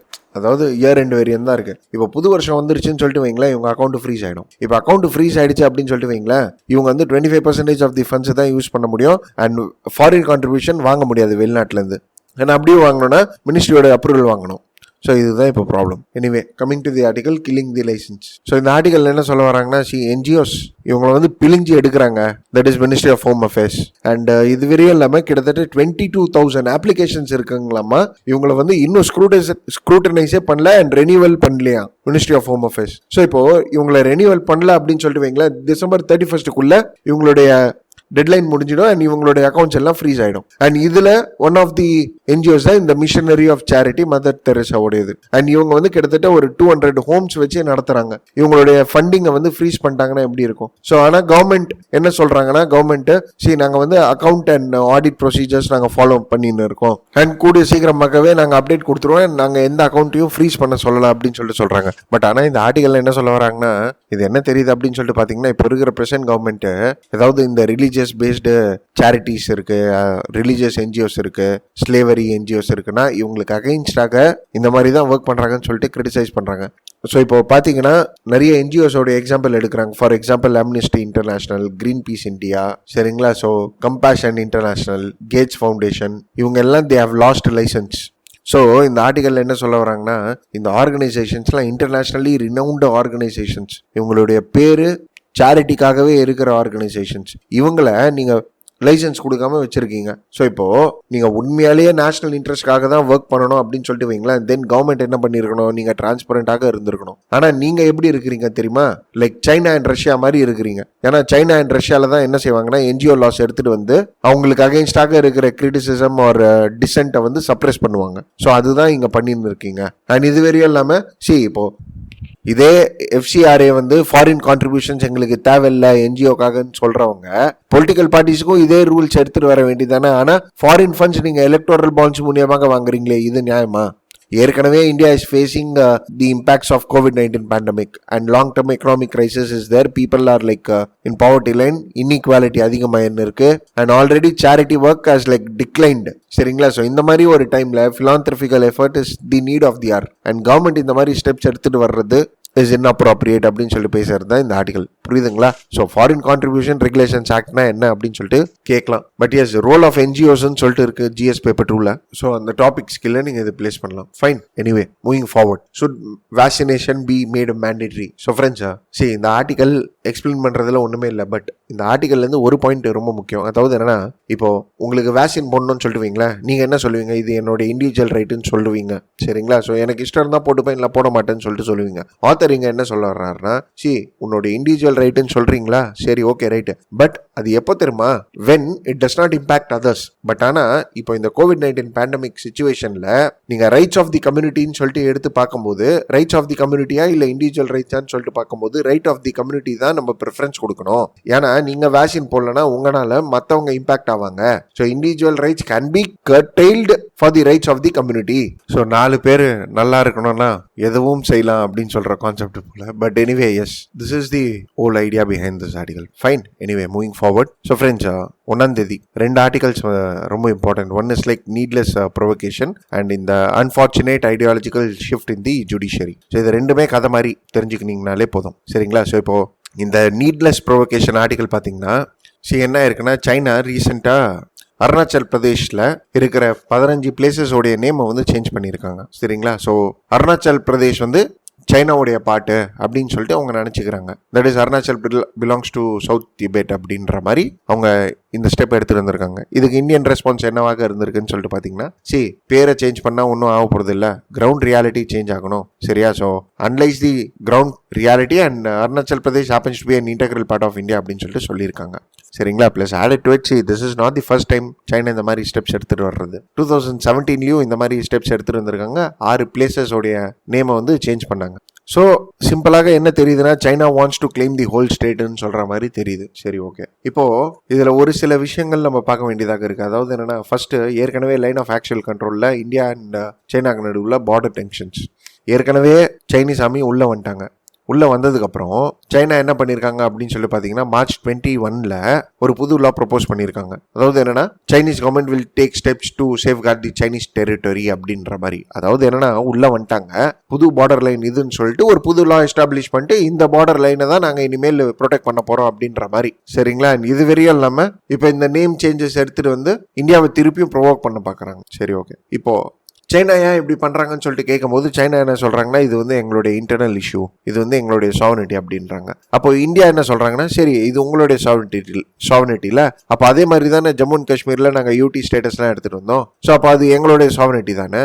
ஸோ இந்த ஆக்ஷன்ஸ் நாங்கள் எடுத்துகிட்டு வரும்போது நீங்கள் என்ன பண்ணீங்க, யுனைடெட் நேஷன் செக்யூரிட்டி கவுன்சிலே இந்த இஷ்யூ எடுத்துகிட்டு போனீங்க. அப்போது ஸோ ஆக்சுவலி என்ன ஆகுது அப்படின்னு சொல்லிட்டு பார்த்தீங்கன்னா, ஐடியாலஜிக்கல் டிஃப்ரென்ஸ் வளர்ந்துக்கினே போகுது. அண்ட் இப்போது சைனீஸ் ஆக்ஷன்ஸ் வந்து ஒரு ப்ரொவோகேஷன் மாதிரி இருக்குது. சரிங்களா? So what we need to do, we need to restore relationship. First status quo ensure பண்ணணும், 2 பேருடைய சென்சிட்டிவிட்டியை புரிஞ்சுக்கணும். And we need to like bring out the past agreements. So இப்போ 1962 வார்க்கு அப்புறம் நிறைய அக்ரிமெண்ட்ஸ் நம்ம சைன் பண்ணியிருக்கோம். ஸோ அந்த அக்ரிமெண்ட்ஸ் எல்லாம் ரிவைவ் பண்ணணும். So that needless sectionist provocations வரக்கூடாது அப்படின்னு சொல்லிட்டு பேசுறது தான் இந்த ஆர்டிகல். புரியுதுங்களா? So I hope it is clear to you. சரிங்களா? Anyway moving to the next article, that is ideological shift in the judiciary. So friends, again கதை மாதிரி தெரிஞ்சுக்கோங்க. அதாவது என்னன்னா, ஒரு ஸ்பீச் ஒன்று கொடுத்துருந்தாரு supreme court judge Abdul Nazeer. And இவர் இந்த ஸ்பீச்சில் என்ன சொல்லியிருக்காரு அப்படின்னு சொல்லி பார்த்தீங்கன்னா, மனுஸ்மிருதி, கௌட்டல்யா, யக்னவால்கா. ஸோ யக்னவால்கா ஸ்மிருதி அப்படின்னு சொல்லிட்டுலாம் இருக்கு. That is it is a part of Brihadaranyaka Upanishad. சரிங்களா? ஸோ இந்த ஃபேமஸ் டெக்ஸ்ட்ல நீங்க எடுத்து பார்த்தீங்கன்னா இதுலயே வந்து ஜஸ்டிஸ் என்ஷோர் பண்ணப்பட்டிருக்கு. அண்ட் இந்த டீச்சிங்ஸ் எல்லாம் நம்ம நெக்லெக்ட் பண்ணிடுறோம் அப்படின்ற மாதிரி ஒரு ஸ்பீச் ஒன்று கொடுத்தாரு. இப்போ இதுக்காக சங்க பேசுறாங்க இந்த ஆத்தர். அதாவது என்ன சொல்ல வராங்கன்னா, கௌத்தல்யா அர்த்த சாஸ்திரம் எல்லாம் நீங்க சொல்றீங்க, அந்த டைம்ல கிங்ஸுக்குன்னு சொல்லிட்டு சில டியூட்டிஸ் இருந்தது. ஆனால் அந்த டியூட்டிஸ் எல்லாமே வந்து ராமாயணாவை பேஸ் பண்ணி எஸ்டாப்ளிஷ் பண்ண ட்ரெடிஷன்ஸ். சரிங்களா? ஸோ அப்போவே நீங்கள் எடுத்து பார்த்தீங்கன்னா, இப்போ ஒரு தீர்ப்பு கொடுக்குறாங்க அப்படின்னு சொல்லிட்டு வைங்களேன், தென் பிராமினுக்கு வந்து கம்மியாக தீர்ப்பு இருக்கும். அதாவது பனிஷ்மெண்ட் வந்து ரொம்ப கம்மியாக இருக்கும் when compared with the other criminals. And இது வரையும் இல்லாமல் ஜட்ஜஸாக இருக்கிறாங்களா, தென் ஒரு பர்டிகுலர் காஸ்ட் பீப்புள் தான் ஜட்ஜாக இருக்க முடியும் அப்படின்னு சொல்கிற மாதிரி ஒரு சுச்சுவேஷன். அண்ட் இது வரையும் இல்லாமல் உமன் எம்ப்ளாயிலாம் இருக்காங்களா, அவங்க கூட பேசினா பனிஷ்மெண்ட்டு ஒர்க்கிங் ஹார்ஸில் அப்படின்ட்டு சொல்லிட்டுலாம் லீகல் சிஸ்டம் ப்ரிவலண்ட்டாக இருந்தது. அது ஃபாலோ பண்ண முடியுமா இப்போ? இதுவும் இல்லாமல் பொலிட்டிக்கல் டிபேட்டை பற்றி பேசுகிறாங்க. அதாவது கான்ஸ்டியூண்ட் அசம்பிளியில் நடந்த டிபேட். ஸோ ஹனுமான் தையா இருந்தார். அவர் என்ன சொல்லியிருந்தாருன்னா, we wanted the music of veena and sitar, but here we have the music of English band. And Pandit Govind Malviya இவர் என்ன சொல்லியிருந்தாருன்னா, இப்போ பிரியாம்பல் இருக்குன்னா வி தி பீப்புள் ஆஃப் இந்தியான்னு சொல்லிட்டு இல்லாமல் பை தி கிரேஸ் ஆஃப் பரமேஸ்வர்ன்னு சொல்லிட்டு எடுத்துருவாங்க. அண்ட் லோக்நாத் மிஸ்ரா இவர் என்ன சொல்லியிருந்தாருன்னா, the complete elimination of Hindu culture அப்படின்ற மாதிரி சொல்லியிருந்தார். அதாவது இவங்களுடைய எல்லாருடைய ஒப்பீனியன்ஸ் எப்படி இருந்தது அப்படின்னு சொல்லிட்டு பார்த்தீங்கன்னா, ஸ்டேட்ஸ் அண்ட் ரிலிஜன் ரெண்டுமே ஒன்றாக இருக்கணும். State should control the religion அப்படின்ற மாதிரி இருக்கணும். ஸ்டேட்டே வந்து ஒரு ரிலிஜனை ஃபாலோ பண்ணணும் அப்படின்னு சொல்ற மாதிரி இருந்தது. ஆனால் H.V. காமத் இவர் தான் என்ன சொல்லியிருப்பாருன்னா, if a state identifies itself with a particular religion then there will be a rift within the state அப்படின்னு சொல்லிட்டு சொல்லியிருப்பாரு. சரிங்களா? ஸோ இவர் வந்து யூரோப்போடைய எவிடன்ஸ் கூட எடுத்து காமிச்சிருப்பாரு. ஸோ என்ன சொல்லுவாருன்னா, மிடில் ஏஜஸ்ல நீங்க எடுத்து பார்த்தீங்கன்னா யூரோப்ல ஸ்டேட் ரிலிஜன் ஃபாலோ பண்ணதுனால சர்ச்சுக்கு ஸ்டேட்டுக்கு நடுவில் நிறைய சண்டைகள் நடந்திருக்கு. So state should be secular அப்படின்ற மாதிரி சொல்லியிருப்பாரு. சரிங்களா? அதை தான் நம்ம இப்போ ஃபாலோ பண்ணிட்டு வரோம். அண்ட் அதனால தான் பீஸ் அண்ட் ஸ்டெபிலிட்டி என்ஷோரும் பண்ணப்பட்டிருக்கு. சரிங்களா? ஸோ இது ஒன்று. ரெண்டாவது வந்து கொஞ்சம் பொலிட்டிக்கலாக பேசுகிறாங்க, தேவையில்லை இந்த ஆர்டிக்கலில். Plus added with separation of powers and ஜுடிஷியரியை பேஸ் பண்ணி பேசுகிறாங்க. என்ன சொல்கிறாங்கன்னா, ஜட்ஜஸ்லாம் இப்போ இருக்கிறாங்கன்னா பொலிட்டீஷியன்ஸை வந்து புகழ்ந்து பேசுகிறாங்க. ஸோ பிரைம் மினிஸ்டர் இருக்காருன்னா, is versatile genius who thinks globally, act locally. Our prime minister is a popular, loved, vibrant and visionary leader அப்படின்ற மாதிரிலாம் பேசுகிறாங்க. So independence of judiciary establish பண்ணதே எதுக்காக? செப்பரேஷன் ஆஃப் பவர்ஸ் இருக்கணும் அப்படின்னு சொல்றதுக்காக. அண்ட் இந்த மாதிரி ஒரு நேரத்தில் நீங்கள் ஒரு பொலிட்டிக்கல் லீடரை வந்து ப்ரைஸ் பண்ணுறது, this is against the independence of judiciary அப்படின்னு சொல்லிட்டு வியூ பாயிண்ட்ஸ் பிளேஸ் பண்ணுறாங்க. ஸோ GS பேப்பர் 2ல நீங்கள் பாயிண்ட்ஸ் எழுதலாம், அவ்வளோதான். சரிங்களா? So anyway that's it with regards to this article, guys. And that's it with regards to this week also. சரிங்களா? So if you have any opinions, please write it down in the comment box. Share it with your friends if you feel it's worth it. And yes, do give a thumbs up. Fine. So thank you for watching.